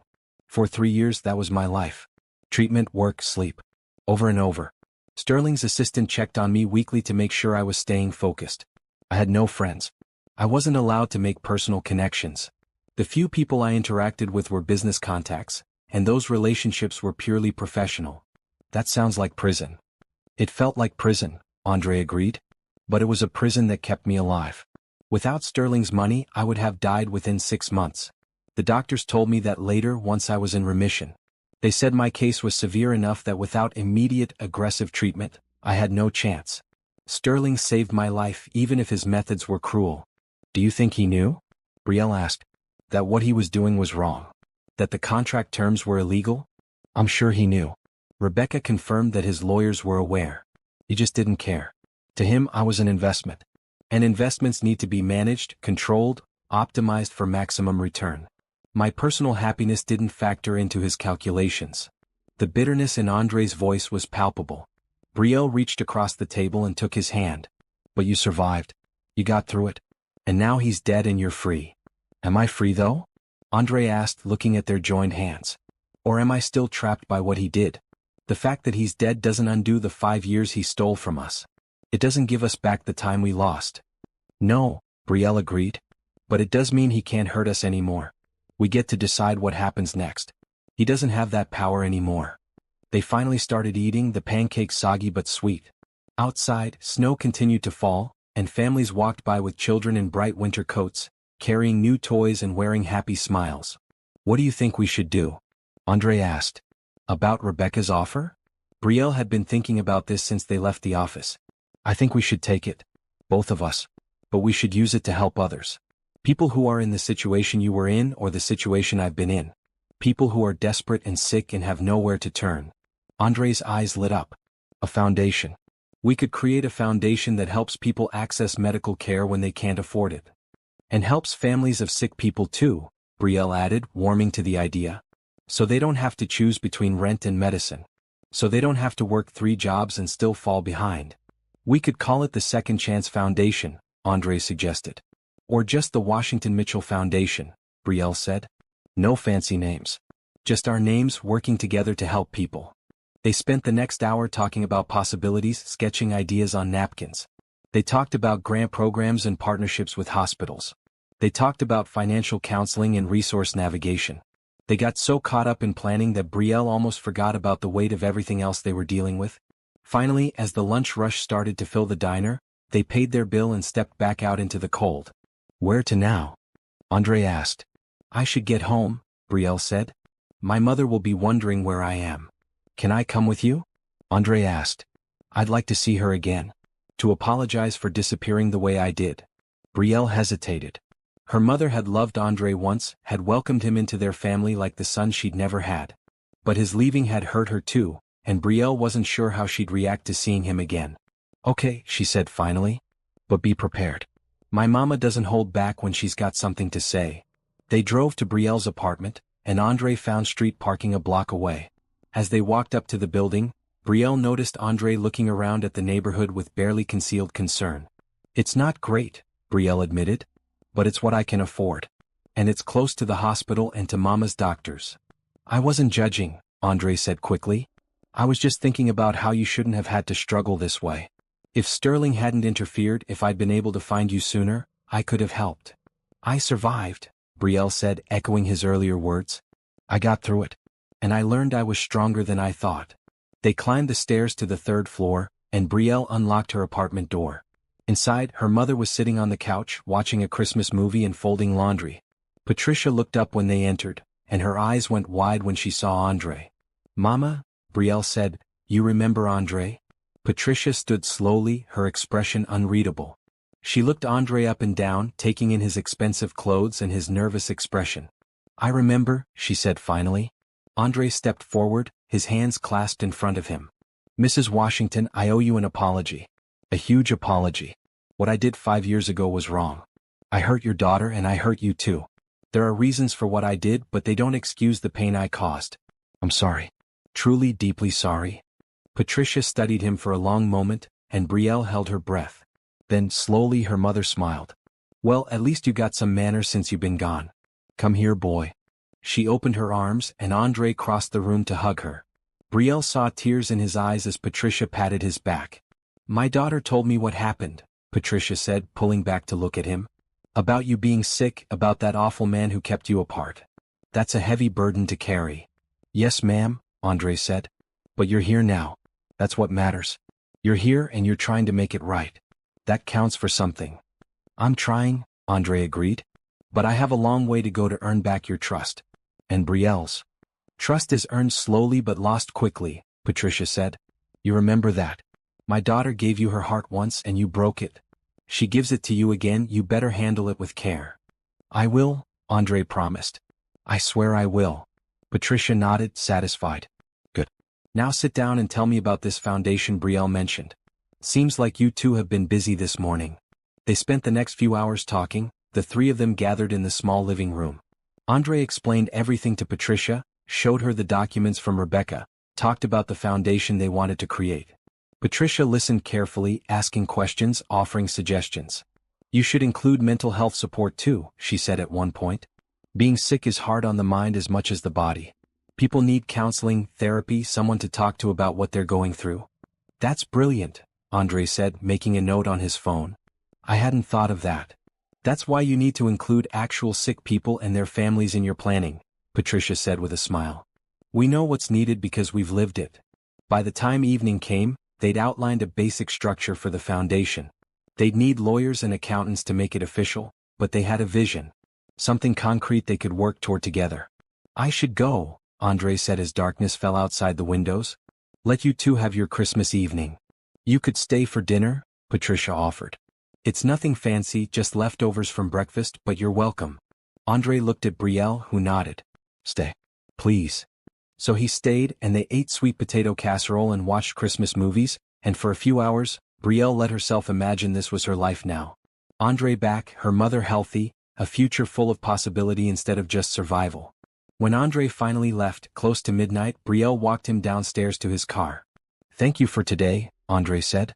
For introducing me to your mother again, for planning the foundation with me. For giving me a chance. Thank you for being honest, Brielle replied. For explaining everything. It doesn't erase the hurt, but it helps me understand. Where do we go from here? Andre asked. Are we together? Are we dating? Are we just friends? Brielle thought about it. I think we're somewhere in between. We're not the people we were 5 years ago. We need to get to know each other again. But we're not just friends either. So maybe we're something new. Something undefined. I can live with undefined, Andre said. As long as I get to see you again. You'll see me again, Brielle promised. We have a foundation to build. Andre smiled, and even in the dim street light, Brielle could see the hope in his eyes. We do. And we're going to do amazing things, Brielle. Together. He kissed her goodnight, soft and sweet, and then drove away. Brielle stood on the sidewalk for a long time after his car disappeared, breathing in the cold air and feeling something she hadn't felt in years. She felt like she had a future to look forward to. The day after Christmas, Brielle woke up to 3 text messages from Andre. The first had been sent at 6 in the morning. Good morning. I hope you slept well. I couldn't sleep at all. Too excited about everything. The second came at 7. I've been thinking about the foundation. Would you want to meet with my lawyers this week? Get things started officially? The third was at 8. Sorry if I'm being too pushy. I'm just eager to start building our future. No pressure though. Take your time. Brielle smiled at her phone, warmth spreading through her chest. The old Andre had been enthusiastic too, full of energy and ideas. It was nice to see that part of him hadn't changed. She texted back, meet me at Miller's Coffee at noon? We can talk about next steps. His response was immediate, I'll be there. Brielle spent the morning helping her mother with laundry and straightening up the apartment. Patricia was moving slowly today, the energy she'd had yesterday depleted. It was always like this. One good day followed by several difficult ones. You need to take your medication, Brielle reminded her, bringing a glass of water and the morning pills. I already took them, Patricia said, but Brielle saw the full pill organizer on the counter and knew her mother was confused. No, Mama. You didn't? Please, take them now. Patricia looked at the pills with frustration. All these medications and I still feel terrible. Sometimes I wonder what's the point. The point is staying alive, Brielle said gently. The point is being here with me. Patricia swallowed the pills without further argument, and Brielle felt the familiar weight of responsibility settle on her shoulders. This was her life. Working, caregiving, managing medications, monitoring symptoms. It had been her life for 3 years and she'd accepted it as her reality. But now, with Andre back and the foundation money on the horizon, She was seeing a different possibility. A future where she could afford a home health aide to help. Where she could work less and be present more. Where her mother could have the best care available instead of just the bare minimum insurance would cover. The hope was dangerous. It made her heart race with possibility and fear in equal measure. At 11:30, Brielle kissed her mother goodbye and headed to Miller's Coffee, a neighborhood shop she'd been going to for years. It was busy with the post-holiday crowd, people returning unwanted gifts or just getting out of their houses after days with family. Andre was already there, sitting at a corner table with 2 coffees in front of him. He stood when he saw her, smiling widely. "I got you a caramel latte," he said. "I remembered it was your favorite." Brielle felt tears prick her eyes at this small gesture. 5 years apart and he still remembered her coffee order. "Thank you," she said, sitting down and wrapping her hands around the warm cup. "So," Andre said, pulling out his phone. "I couldn't sleep last night, so I started doing research. I've been reading about charitable foundations, about how to structure them, what regulations we need to follow. It's complex but doable. With the right legal team, we could have the foundation operational within 3 months." 3 months, Brielle repeated. "That's fast." "Too fast?" Andre asked, concern crossing his face. "We can slow down if you want." "No," Brielle said. "Fast is good. There are people out there right now who need help. Every day we wait is another day someone is struggling." Andre beamed at her. "Exactly what I was thinking. So here's what I'm proposing. We take both settlement amounts, 20 million total, and use that as the founding capital. We set up a board of directors, you and me as co-chairs. We hire staff to manage applications and distribute funds. And we create clear criteria for who qualifies for help." "What criteria?" Brielle asked. "Medical crisis, financial hardship, limited access to insurance or government assistance. We focus on people who fall through the cracks. The ones who make too much for Medicaid but not enough to afford insurance premiums. The ones with chronic conditions that require constant expensive care. The ones who are choosing between medication and rent." Brielle nodded. These were her people, the demographic she knew too well. "We should also have an emergency fund. For acute situations. Someone who needs immediate surgery but can't afford it. Someone whose condition will become life-threatening if they don't get treatment now." "Yes," Andre said, making notes. "Emergency grants with expedited approval. We could partner with hospitals directly, have them refer cases to us." They spent the next 2 hours planning, their coffee growing cold as they worked through details. Other customers came and went, but Brielle barely noticed. She was absorbed in creating something meaningful, something that could genuinely help people. "There's something else I want to talk about," Andre said eventually, setting down his phone. "Something personal." Brielle tensed slightly. "Okay. I know we said we'd take things slow. That we'd figure out what we are to each other. But I need you to know where I stand. I'm all in, Brielle. I'm not just here for the foundation or because I feel guilty. I'm here because I love you. I never stopped loving you. And I want us to work toward being together again. Really together." Brielle's heart pounded. "Andre, I know you're scared. I know you need time. But I also don't want there to be any ambiguity about my intentions. I want you back. I want us back. And I'm willing to do whatever it takes to earn that."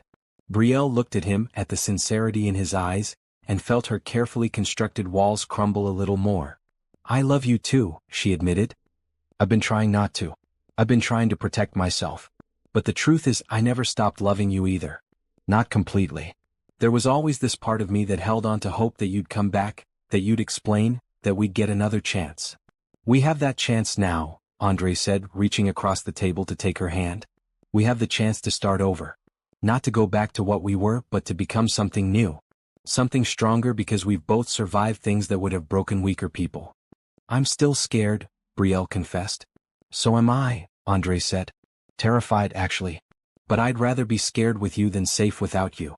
They sat in silence for a moment, hands clasped across the table. Then Brielle made a decision. "Let's do it," she said. "Let's really try.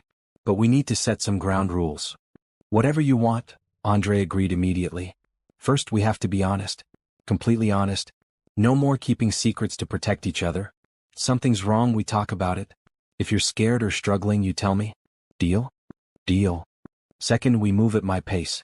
If I need space or time, you give it to me without making me feel guilty." "Absolutely." "Third, we build our own relationship. Not trying to recreate what we had before, but discovering what we can be now. We're both different people. We need to learn each other again. I like that, Andre said. What else? Fourth, we include my mother in decisions that affect her. She's not just part of my life. She's family. And if you're with me, she's your family too. I wouldn't have it any other way. And fifth, Brielle said, her voice softening. You have to forgive yourself. For leaving, for the lost years, for all of it. You made the best choice you could with the information you had. Sterling manipulated both of us. You're not the villain in this story, Andre.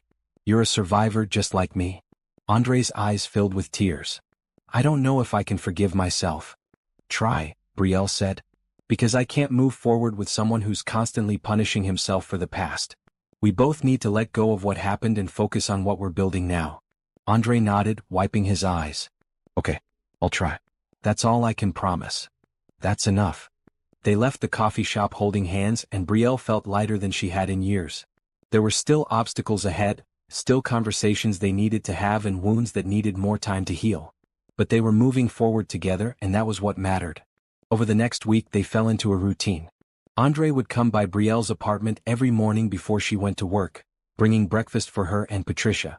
He'd spend time talking with Patricia, asking about her health, her needs, her thoughts on the foundation. He'd drive Brielle to work, using the commute time to discuss plans and logistics. In the evenings, after Brielle finished her shift, Andre would pick her up and they'd spend a few hours together. Sometimes they'd go to dinner at restaurants Brielle had never been able to afford. Sometimes they'd just walk through the city talking about everything and nothing. And sometimes they'd sit in his condo, working on foundation documents while soft music played in the background. Brielle watched Andre interact with her mother and felt something shift inside her. He was patient with Patricia's confusion, gentle when she forgot things they'd discussed the day before. He researched her condition on his own time, coming back with questions for her doctors and suggestions for treatments they might not have considered. You don't have to do all this, Brielle told him one evening as they left yet another doctor's appointment. Andre had insisted on accompanying them, taking notes and asking about clinical trials. I want to, Andre said simply. Your mother matters to you, which means she matters to me. And besides, she's wonderful. I missed her while I was gone. She was always so kind to me even when we had nothing. She loved you, Brielle said. She was heartbroken when you left. Not just for me but for herself too. She'd started thinking of you as the son she never had. I won't hurt her again, Andre promised. Or you. I'm here for the long haul, Brielle. You're going to get sick of me before this is over. I don't think I could ever get sick of you. On New Year's Eve, Andre invited Brielle to a party at his office. His employees were hosting it, celebrating the company's successful year and looking forward to the next one. Brielle almost said no, intimidated by the thought of meeting Andre's business colleagues, but he'd been so excited about introducing her that she agreed. She bought a new dress for the occasion, a deep maroon wrap dress that made her feel beautiful. It had been years since she'd dressed up for anything, and when she looked at herself in the mirror, she barely recognized the woman looking back. You look stunning, her mother said, helping her with her necklace. Like the girl you used to be before the world got heavy. I feel like her, Brielle admitted. A little bit. Is that okay? Is it okay to be happy when we're still dealing with so much? Baby, it's more than okay. It's necessary. Joy doesn't mean forgetting pain. It means choosing to live fully despite it. Andre picked her up at 7, and his reaction when he saw her made her blush. You're gorgeous, he said, handing her a small wrapped box. I got you something. Inside was a delicate gold bracelet with a small charm shaped like a paintbrush. I know you stopped painting, Andre said as she stared at it. But I hope you'll start again someday. And when you do, I want you to remember that your art matters. That you matter. Brielle couldn't speak. She just held out her wrist so he could fasten the bracelet, then kissed him softly. Thank you. For everything. The party was in full swing when they arrived, the office transformed with lights and decorations. Brielle met Andre's employees and was surprised by how warmly they welcomed her. They'd clearly heard about her, and they seemed genuinely happy that Andre had found her again. He talked about you all the time, one woman named Kayla confided during a quiet moment. He never said your name, but we knew. We knew there was someone he was looking for. And when he came in the day after Christmas all lit up and happy, we knew he'd found you. As midnight approached, everyone gathered near the windows overlooking the city. Andre pulled Brielle close, his arm around her waist. This year is going to be different, he said quietly, meant only for her. This year we're together. We're building something beautiful. We're going to help people and heal and create the life we should have had all along. The countdown began. 10, 9, 8. I love you, Brielle said. 7, 6, 5. I love you too, Andre replied. 4, 3, 2, 1. The room erupted in cheers as fireworks exploded over the city. Andre kissed Brielle and she kissed him back, and in that moment, everything else fell away. The lost years, the pain, the manipulation, all of it faded into background noise. What mattered was now. What mattered was them together facing forward. They pulled apart eventually, both laughing. Happy New Year, Brielle. Happy New Year, Andre. Here's to second chances. To second chances, he echoed, and they kissed again as the fireworks continued to light up the Chicago sky. The new year brought momentum. Within 2 weeks, Andre's lawyers had drawn up the paperwork for the Washington Mitchell Foundation. They'd outlined the mission, established the board, and created a structure for how grants would be distributed. On a cold Tuesday in mid-January, Brielle and Andre sat in a conference room with 5 lawyers and 2 accountants, signing document after document. The $20 million from Sterling's estate had been transferred into a foundation account. It was real now, official, ready to start helping people. Congratulations, one of the lawyers said when the last document was signed. You're now the co-chairs of a fully operational charitable foundation. You can start accepting applications immediately. Brielle looked at Andre and they both grinned. This was happening. They were actually doing this. Thank you, Andre said, shaking hands around the table. We couldn't have done this without your help. After the meeting, they walked to a nearby restaurant for lunch, both of them buzzing with excitement. We need to start spreading the word, Brielle said. Let hospitals and clinics know we exist. Set up a website where people can apply for grants. Already on it, Andre said, showing her his phone. I had my marketing team create a basic website last week.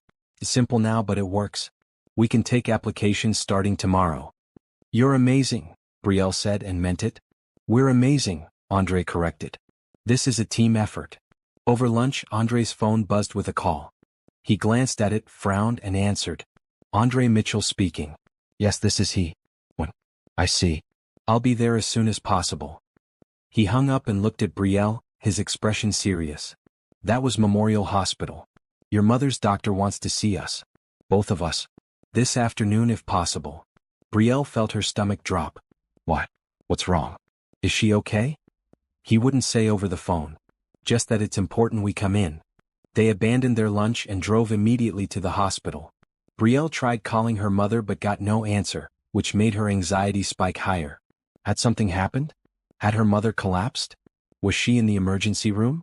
When they reached the hospital, they were directed to Dr. Harrison's office, a small space lined with medical texts and family photos. Dr. Harrison was a kind man in his 60s who'd been treating Patricia for 2 years.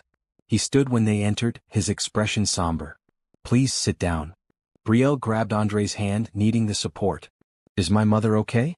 What's happened? Your mother is fine, Dr. Harrison said quickly. She's at home resting. I apologize for alarming you. But I needed to speak with both of you about her condition and her treatment options. Relief flooded through Brielle. Treatment options? I thought we were doing everything we could. Dr. Harrison pulled up some files on his computer. We've been managing Patricia's diabetes with medication and lifestyle changes. It's been moderately effective. But her condition is progressive, and we're reaching the limit of what standard care can do. Her kidney function is declining. Her vision is being affected. In another year, maybe 2, she'll likely need dialysis. Brielle felt tears spring to her eyes. She'd known her mother was getting worse, but hearing it stated so clinically made it real in a way she'd been avoiding. What are the other options? Andre asked, his hand tightening around Brielle's. There's a new treatment, Dr. Harrison said. An innovative approach that combines medication with regular pancreatic infusions. It's shown remarkable results in clinical trials. Patients have seen their symptoms stabilize, even improve. Some have avoided dialysis entirely. But it's expensive, and insurance doesn't cover it yet because it's still considered experimental. How expensive? Brielle asked, though she dreaded the answer. The full treatment course, including all medications and procedures, runs about $500,000 over 2 years. Brielle felt the air leave her lungs. $500,000. Even with the foundation money, that was a massive amount. And the foundation wasn't meant for personal use. It was meant to help strangers, people in need. I can pay for it, Andre said immediately. That's not a problem. Andre, you can't, Brielle said. That's too much. It's not too much. Nothing is too much when it comes to your mother's health. Dr. Harrison looked between them. Mr. Mitchell, while your generosity is appreciated, I need to be clear about what we're discussing. This isn't a one-time payment. If the treatment works, Patricia would need maintenance infusions for the rest of her life. We're looking at potentially millions of dollars over her lifetime.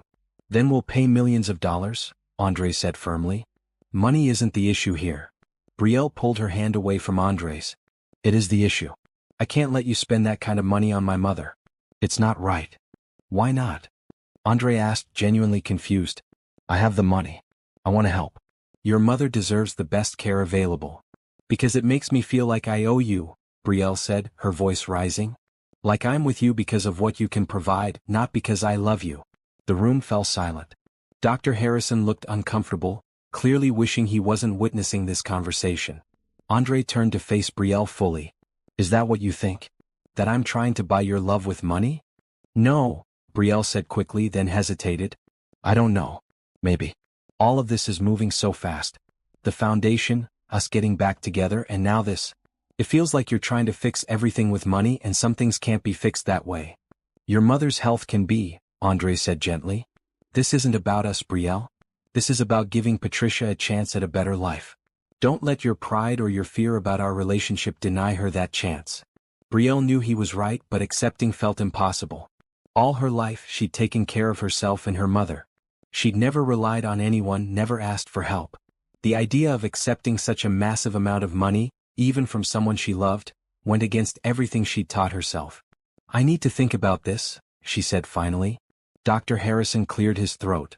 I understand this is a difficult decision. Take some time. Discuss it together. But I should mention that Patricia's condition is deteriorating. If we're going to start this treatment, sooner is better than later. They left the doctor's office in tense silence. In the car, Andre tried to talk, but Brielle held up her hand. Please. I need quiet right now. I need to process. Okay, Andre said. But can we go to my place? Talk this through properly? Brielle nodded, not trusting herself to speak. At Andre's condo, she went straight to the windows and stared out at the city. She felt Andre come up behind her but didn't turn around. Talk to me, he said. Tell me what you're feeling. I'm feeling overwhelmed, Brielle said. I'm feeling like my life is spinning out of control. A month ago, I was alone and struggling, but I understood my situation. Now everything is different. You're back, we have money, there are options I never dreamed of. And it's wonderful, but it's also terrifying. Why terrifying? Because what if it goes away? Brielle turned to face him. What if I let myself depend on you and then something happens? What if you get sick again? What if you decide this is too much? What if you wake up one day and realize that taking care of me and my mother is more than you signed up for? Andre took her hands. That's not going to happen. You don't know that. 5 years ago, you thought we'd be together forever, and then life happened. Yes, life happened, Andre agreed. Terrible, unfair, manipulated life. But we survived it, Brielle. We survived being apart for 5 years. We survived Sterling's manipulation. We survived illness and loneliness and heartbreak. If we can survive all that, we can survive anything. But your money is just money, Andre finished. It's paper and numbers in an account. It has no value except what we give it. And I want to give it value by using it to help the woman I love and the woman who raised her. Please, Brielle. Please let me do this. Not because you owe me. Not because it creates some kind of debt. But because I love you and I have the resources to help, and refusing that help doesn't make you strong. It just makes Patricia suffer unnecessarily. Brielle felt tears streaming down her face. She knew he was right. She knew her pride was the only thing standing in the way of her mother getting the care she needed. But accepting felt like admitting defeat, like acknowledging that she couldn't take care of her own family. What if I can't pay you back? She asked in a small voice. There's nothing to pay back, Andre said. This isn't a loan. It's not transactional. It's love. It's me taking care of someone who matters to you, which means she matters to me. That's what families do. They help each other. We're not family yet. Aren't we? Andre asked. We're building a foundation together. We're making plans for the future. We're choosing each other every day. That sounds like family to me. Brielle looked at him through her tears and saw nothing but sincerity and love. This man who'd been through so much, who'd survived impossible circumstances, wanted to use his resources to help her mother. and she was letting her pride get in the way. Okay, she said finally. Okay, we'll do the treatment. But I have conditions. Name them. First, I want to be involved in every decision. I want to know what's being done, why, and what the expected outcomes are. My mother's care isn't something I'm handing off. Absolutely. Second, once the foundation is running and generating its own revenue, I want it to pay back what you spend on my mother's care. Put that money back into helping others. If that's what you want, Andre agreed. Though I still don't see this as money that needs to be repaid. Third, I'm getting a job. A real job that pays well. I'm not quitting the hospital until I have something else lined up, but I want to contribute financially. I want to be a partner, not a dependent. You are a partner, Andre said. You always have been. But if working makes you feel better, then work. Though I have a suggestion. What? Work for the foundation. As co-chair, you should be paid a salary. We'd budgeted for that anyway. You'd be perfect for the role. You know what it's like to need help. You understand the system. And you have the compassion and determination to make sure people get what they need. Brielle considered this. Working for the foundation would be meaningful.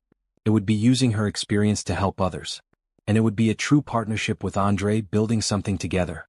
What kind of salary? She asked.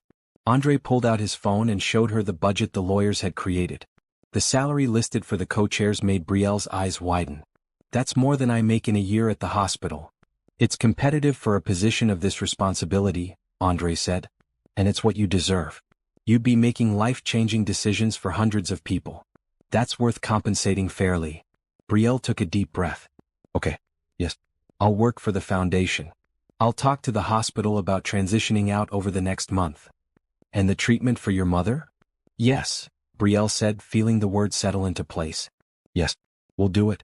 We'll start as soon as Dr. Harrison recommends.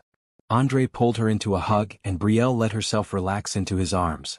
She'd spent so long fighting to stay independent, to prove she didn't need anyone. But maybe needing people wasn't weakness. Maybe accepting help wasn't failure. Maybe love meant letting someone else carry the weight sometimes. Thank you, she whispered. Thank you for trusting me, Andre replied. They called Dr. Harrison that afternoon and told him to proceed with the treatment plan. They called Patricia and explained everything, reassuring her that the cost was covered, that she didn't need to worry. You're sure? Patricia asked, her voice shaking. This is a lot of money, baby. I don't want to be a burden. You could never be a burden, Mama, Brielle said. You're getting this treatment. We're going to help you get better. That's final. That night, after everything was arranged, Brielle and Andre sat on his couch, exhausted but relieved. I'm proud of you, Andre said. I know how hard that was, accepting help. I'm still not entirely comfortable with it, Brielle admitted. But I'm trying. I'm trying to let go of the idea that I have to do everything myself. You never had to do everything yourself, Andre said. You chose to. And I get why. After I left, you probably felt like you couldn't trust anyone else to be there for you. But I'm here now. And I'm not going anywhere. You can lean on me. You can let me help. It doesn't make you weak. It makes you human. Brielle kissed him, slow and deep, trying to convey everything she couldn't put into words. When they finally pulled apart, both breathless, she rested her forehead against his. I love you, she said. Even when I'm scared. Even when I'm stubborn. I love you. I love you too, Andre said. Always. They stayed like that for a long time, wrapped up in each other, while the city lights twinkled outside and the future stretched out before them, full of possibility and hope and second chances. Patricia's treatment started the following week, and the change was almost immediate. After just 2 infusions, her energy improved. She was sleeping better, eating more, laughing again in a way Brielle hadn't heard in years. I feel like myself, Patricia said one morning as Brielle helped her get dressed for a doctor's appointment. Like the person I was before this disease took over my life. Brielle hugged her mother, tears of joy streaming down her face. You look like yourself too, Mama. You have color in your cheeks again. Andre had been there for every appointment, taking notes, asking questions, making sure Patricia was comfortable. He'd arranged for a home health aide to come 3 times a week, giving Brielle more time to focus on the foundation. He'd had her apartment building install a wheelchair ramp, even though Patricia didn't need it yet, preparing for any future challenges. He's a good man, Patricia told Brielle one afternoon. Different from the boy you knew before, but better in some ways. More steady. More sure of himself. I know, Brielle said. I'm lucky to have him back. He's lucky to have you too, Patricia corrected. Don't forget that. This isn't just him saving you. You're saving him right back. The foundation officially launched on February 1st, and within hours they were flooded with applications. Stories poured in from across Chicago. A single father whose son needed cancer treatment he couldn't afford, a veteran dealing with PTSD who couldn't access proper mental health care, an elderly woman who had to choose between her heart medication and her rent. Brielle and Andre read every application together, usually late at night in Andre's home office. They cried over the stories, argued about which cases were most urgent, celebrated when they could approve funding that would genuinely change someone's life. This one, Brielle said one evening, holding up an application.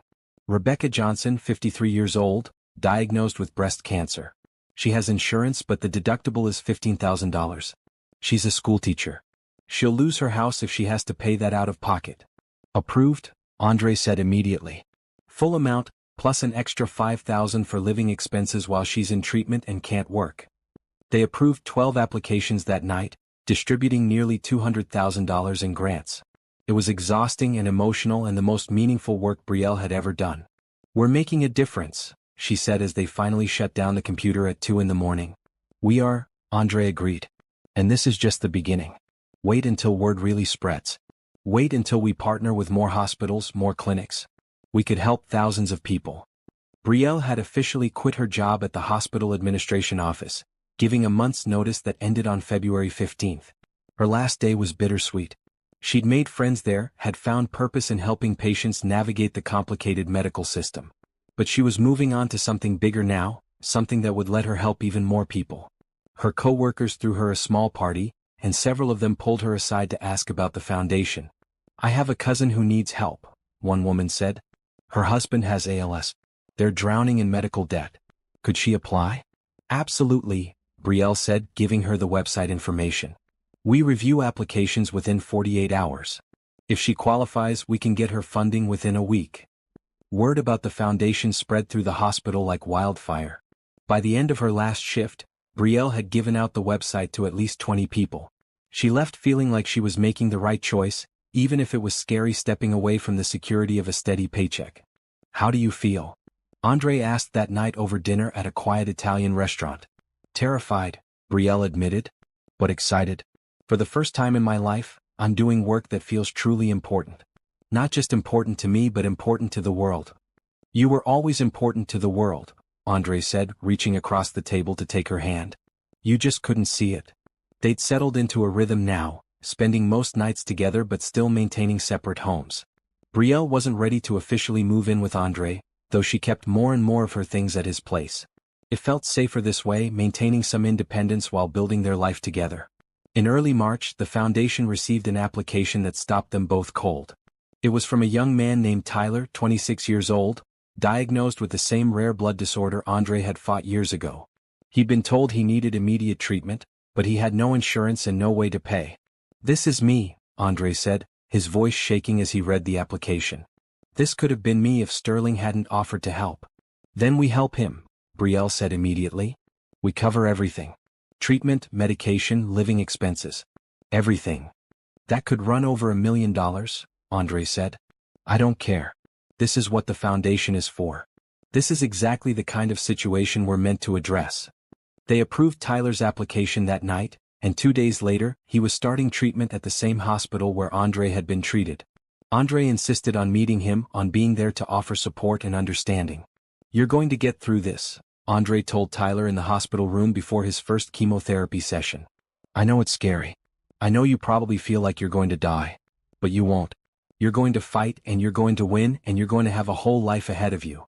Tyler, pale and scared, looked at Andre with hope in his eyes. How do you know? Because I had the same disease. Same diagnosis, same prognosis. And I'm here healthy and thriving. You can do this. We're going to make sure you have everything you need to do this. Brielle watched from the doorway, her heart full. This was why they'd created the foundation. Not just to distribute money but to offer hope, to show people they weren't alone in their struggles. Over the next few weeks, Andre became a regular visitor to Tyler's hospital room. He'd bring books and movies, sit with Tyler through the hard treatments, talk him through the fear and pain. He was giving Tyler what he'd never had. Someone who understood, who'd been through it and survived. You're a good man, Brielle told him one night after a particularly difficult visit. Tyler had been so sick he could barely speak, but Andre had stayed anyway, just holding his hand and being present. "I'm trying to be," Andre said. "I'm trying to be the person I needed when I was sick. The friend, the support, the proof that life goes on after the nightmare." In mid-March, Patricia's doctor gave them incredible news. Her kidney function was improving. The treatment was working better than anyone had expected. She wasn't out of danger yet, but for the first time in years the trajectory was upward instead of downward. "This is a miracle," Dr. Harrison said, showing them the test results. "I've never seen someone respond this well to the treatment. If this continues, she might avoid dialysis entirely. She might have years, possibly decades, of good health ahead of her." Brielle and Andre celebrated that night with Patricia, the three of them sharing a fancy dinner that Andre had catered to Brielle's apartment. Patricia wore a bright red dress she'd bought for the occasion, and she looked healthier than she had in years. "I want to toast," Patricia said, raising her glass of sparkling cider. "To second chances. To love that survives impossible circumstances. To my daughter who never gave up on me. And to Andre who came back when we needed him most. I'm grateful for this life, for this family, for every day I get to spend with you both." They clinked glasses, and Brielle felt happiness wash over her so intensely it almost hurt. This was what she'd been missing for 5 years. Not just Andre, though his presence was crucial. But this feeling of family, of belonging, of being part of something bigger than herself. "I want to toast too," Andre said, setting down his glass and reaching into his pocket. He pulled out a small blue velvet box and Brielle's heart stopped. "What are you doing?" she asked, her voice barely above a whisper. Andre smiled, nervous and hopeful. "Something I should have done years ago." He got down on one knee beside her chair, and Patricia let out a small gasp of delight. "Brielle Washington," Andre said, opening the box to reveal a beautiful ring with a simple diamond. "I've loved you since the moment I met you. I loved you when we had nothing. I loved you when I was sick and alone in California. I loved you during the 5 years we were apart. And I love you now more than ever. You are my home, my partner, my future. Will you marry me?" Brielle looked at the ring, at Andre's face, at her mother beaming with joy. She thought about the journey they'd been on, the pain they'd survived, the love they'd rebuilt from ashes. "Yes," she said, tears streaming down her face. "Yes, I'll marry you." Andre slipped the ring on her finger and kissed her while Patricia applauded and wiped away her own tears. "It's about time," Patricia said, laughing through her crying. "I was starting to think I'd have to propose for you." They spent the rest of the evening making plans. Nothing elaborate, they agreed. Just something small and meaningful, probably in the summer when Patricia would be even stronger. "I want to get married in the park," Brielle said. "Where we went on Christmas morning. Where you kissed me and it felt like we were starting over." "Then that's where we'll get married," Andre agreed. That night, after Andre had left and Patricia had gone to bed, Brielle sat alone in the living room, looking at her engagement ring and thinking about how much her life had changed in just 3 months. She'd gone from hopeless and alone to engaged and purposeful. She'd gone from barely surviving to building something meaningful. She'd gone from thinking love was a weakness to understanding it was the greatest strength of all. Her phone buzzed with a text from Andre. "I'm the luckiest man alive. Can't wait to spend forever with you." Brielle smiled and texted back, "Forever isn't long enough." And she meant it. After everything they'd been through, after all the years of separation and pain, forever with Andre sounded absolutely perfect. Summer came to Chicago in a burst of green and gold, and with it came wedding preparations. Brielle and Andre planned a small ceremony for July, wanting something intimate and meaningful rather than a huge production. "Just family and close friends," Brielle insisted. "I want people there who actually care about us, not some big society event."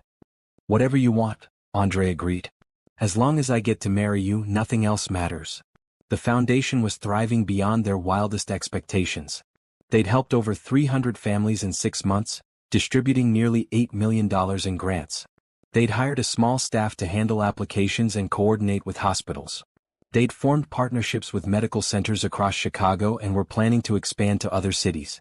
Tyler, the young man with the blood disorder, had completed his treatment and was in remission.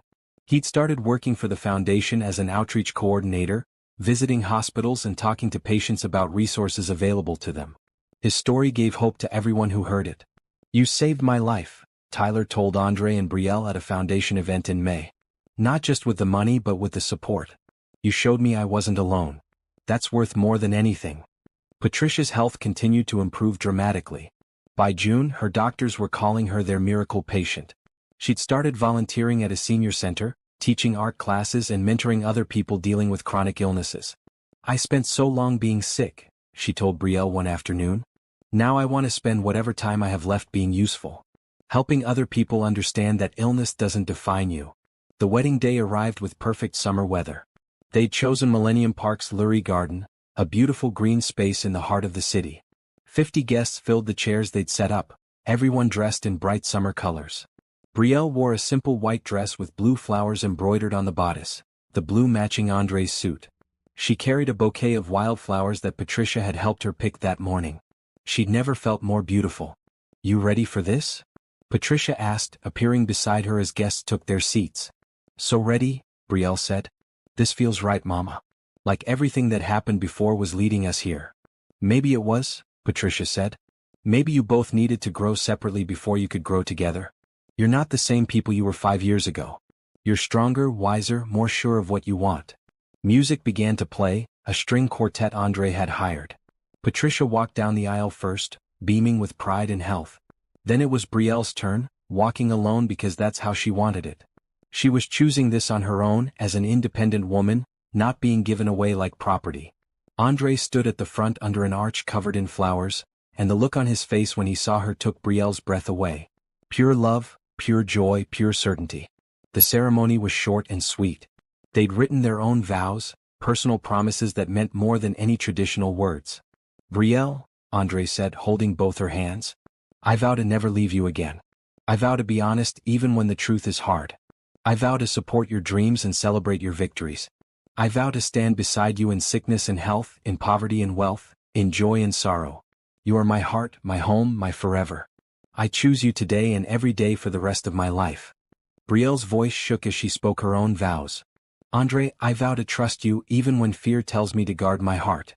I vow to build our future together as equal partners. I vow to love you through the easy times and the hard times, through the expected and the unexpected. You are my second chance, my proof that love survives anything. I choose you today and every day forever." They exchanged rings, simple gold bands that represented their commitment. When the officiant pronounced them married, Andre kissed Brielle like she was oxygen and he'd been drowning. The reception was held in a nearby restaurant, nothing fancy but filled with warmth and laughter. Speeches were made, toasts were given, and Brielle felt surrounded by love in a way she'd never experienced before. To Brielle and Andre, Tasha said, standing to give the maid of honor speech, "I take full credit for bringing you back together, by the way. That blind date was my idea and look how well it turned out. Seriously though, watching you two find your way back to each other has been beautiful. You've shown all of us that real love doesn't give up, even when circumstances try to tear it apart. Congratulations. I love you both." Tyler stood next, representing the foundation families.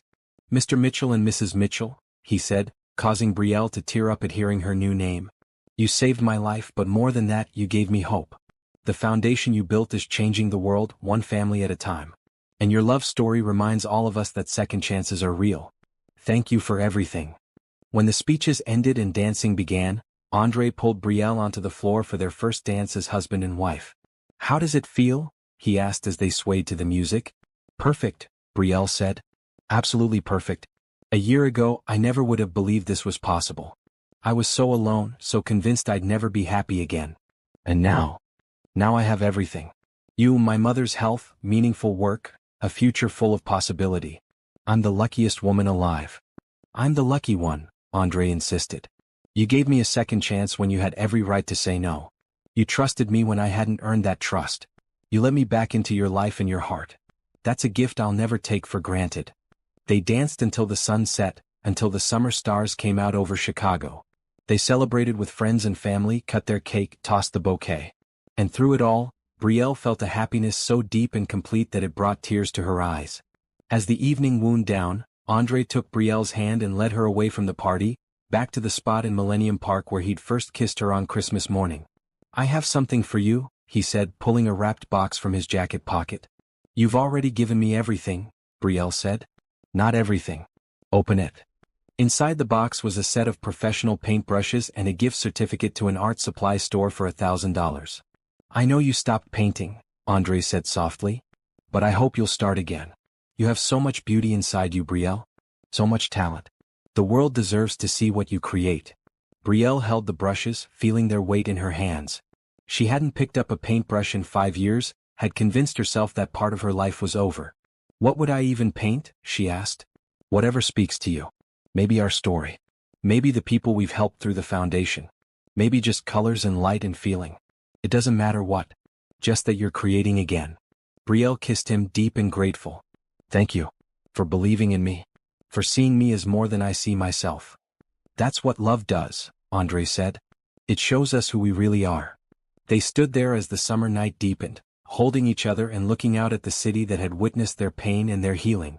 I have a wedding gift for you too, Brielle said. Or maybe it's a gift for both of us. What is it? I'm moving in with you. Officially. No more splitting time between apartments. Patricia's health is good enough that she can live independently now with the home health aide's help. It's time for us to really start our life together. Andre's face lit up. Are you sure? I don't want to rush you. I'm sure. We've waited long enough, don't you think?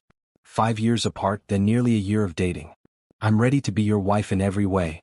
To share a home, to wake up together every morning, to build our future in the same space. That's the best wedding gift you could have given me, Andre said, spinning her around in joy. As autumn arrived, Brielle moved her things into Andre's condo, making it truly theirs. She set up a studio in the spare bedroom and started painting again, hesitant at first but growing more confident with each piece. Her paintings were different from before, darker and richer, showing the depth of emotion she'd experienced over the past years. The foundation announced plans to expand nationally, opening chapters in 10 major cities. They'd secured additional funding from other donors inspired by their work. They'd helped over 1,000 families now, changing lives every single day. Patricia remained healthy and active, traveling to visit old friends and making up for the years she'd spent too sick to enjoy life. She'd moved into a beautiful senior living community that offered independence with access to medical care if needed, paid for by Andre despite Patricia's protests. Your family now, Andre had told her. And families take care of each other. Tyler completed his training as an outreach coordinator and was promoted to director of patient services, becoming the face of the foundation for many people who needed help. And Brielle and Andre settled into married life, learning each other all over again while building something beautiful together. Christmas Eve arrived again, marking 1 full year since their blind date reunion. Do you realize it's been exactly a year? Brielle asked that morning as they decorated their tree together. How could I forget? Andre said. Best Christmas Eve of my life, even though we both spent most of it crying. We've come so far, Brielle said, looking around their home. Her paintings hung on the walls alongside the original sunset piece she'd made him 7 years ago. Photos from their wedding sat on every surface. The space felt warm and lived in and loved. We have, Andre agreed. And we're going to keep going. Building, growing, helping others. Together. That evening they hosted a Christmas party at their home. Patricia came healthy and glowing in a bright green dress. Tyler brought his girlfriend, a nurse he'd met during his treatment. The foundation staff came along with several families they'd helped. The condo was filled with laughter and joy and the sound of people who'd survived difficult times celebrating the good ones. As midnight approached, Andre pulled Brielle out onto the balcony away from the party. I have something to tell you, he said. What? Brielle asked, suddenly nervous. I've been thinking about everything we've been through. The separation, the manipulation, the pain and the healing. And I realized something important. What's that? I wouldn't change any of it, Andre said. I know that sounds crazy. But if things had been different, if I'd never gotten sick, if Sterling had never interfered, we might not have appreciated what we have now. We might have taken each other for granted. But because we lost each other and found each other again, we know exactly how precious this is. We know what it's like to live without it. So we'll never take it for granted. Brielle thought about this and realized he was right. The pain had made them stronger. The separation had taught them the value of what they had. The struggle had prepared them to build something meaningful together. I wouldn't change it either, she agreed. Even though it hurt. Even though there were times I thought I'd never survive. Because it led us here. To this moment, this life, this love. Andre kissed her as fireworks began exploding over the city. Another year ending, another beginning. But this time they were together. This time they had everything they needed. When they pulled apart, Brielle smiled up at her husband. Merry Christmas, Andre. Merry Christmas, Brielle. Here's to many more. Together. Together, she echoed. Always together. And as they stood on the balcony wrapped in each other's arms with their friends and family celebrating inside and the city sparkling with Christmas lights below, Brielle felt complete. She'd agreed to a blind date to avoid spending Christmas alone. And that simple decision had brought her everything she'd ever wanted. Love, family, purpose, hope. A second chance she never thought she'd get. A Christmas miracle that lasted a lifetime.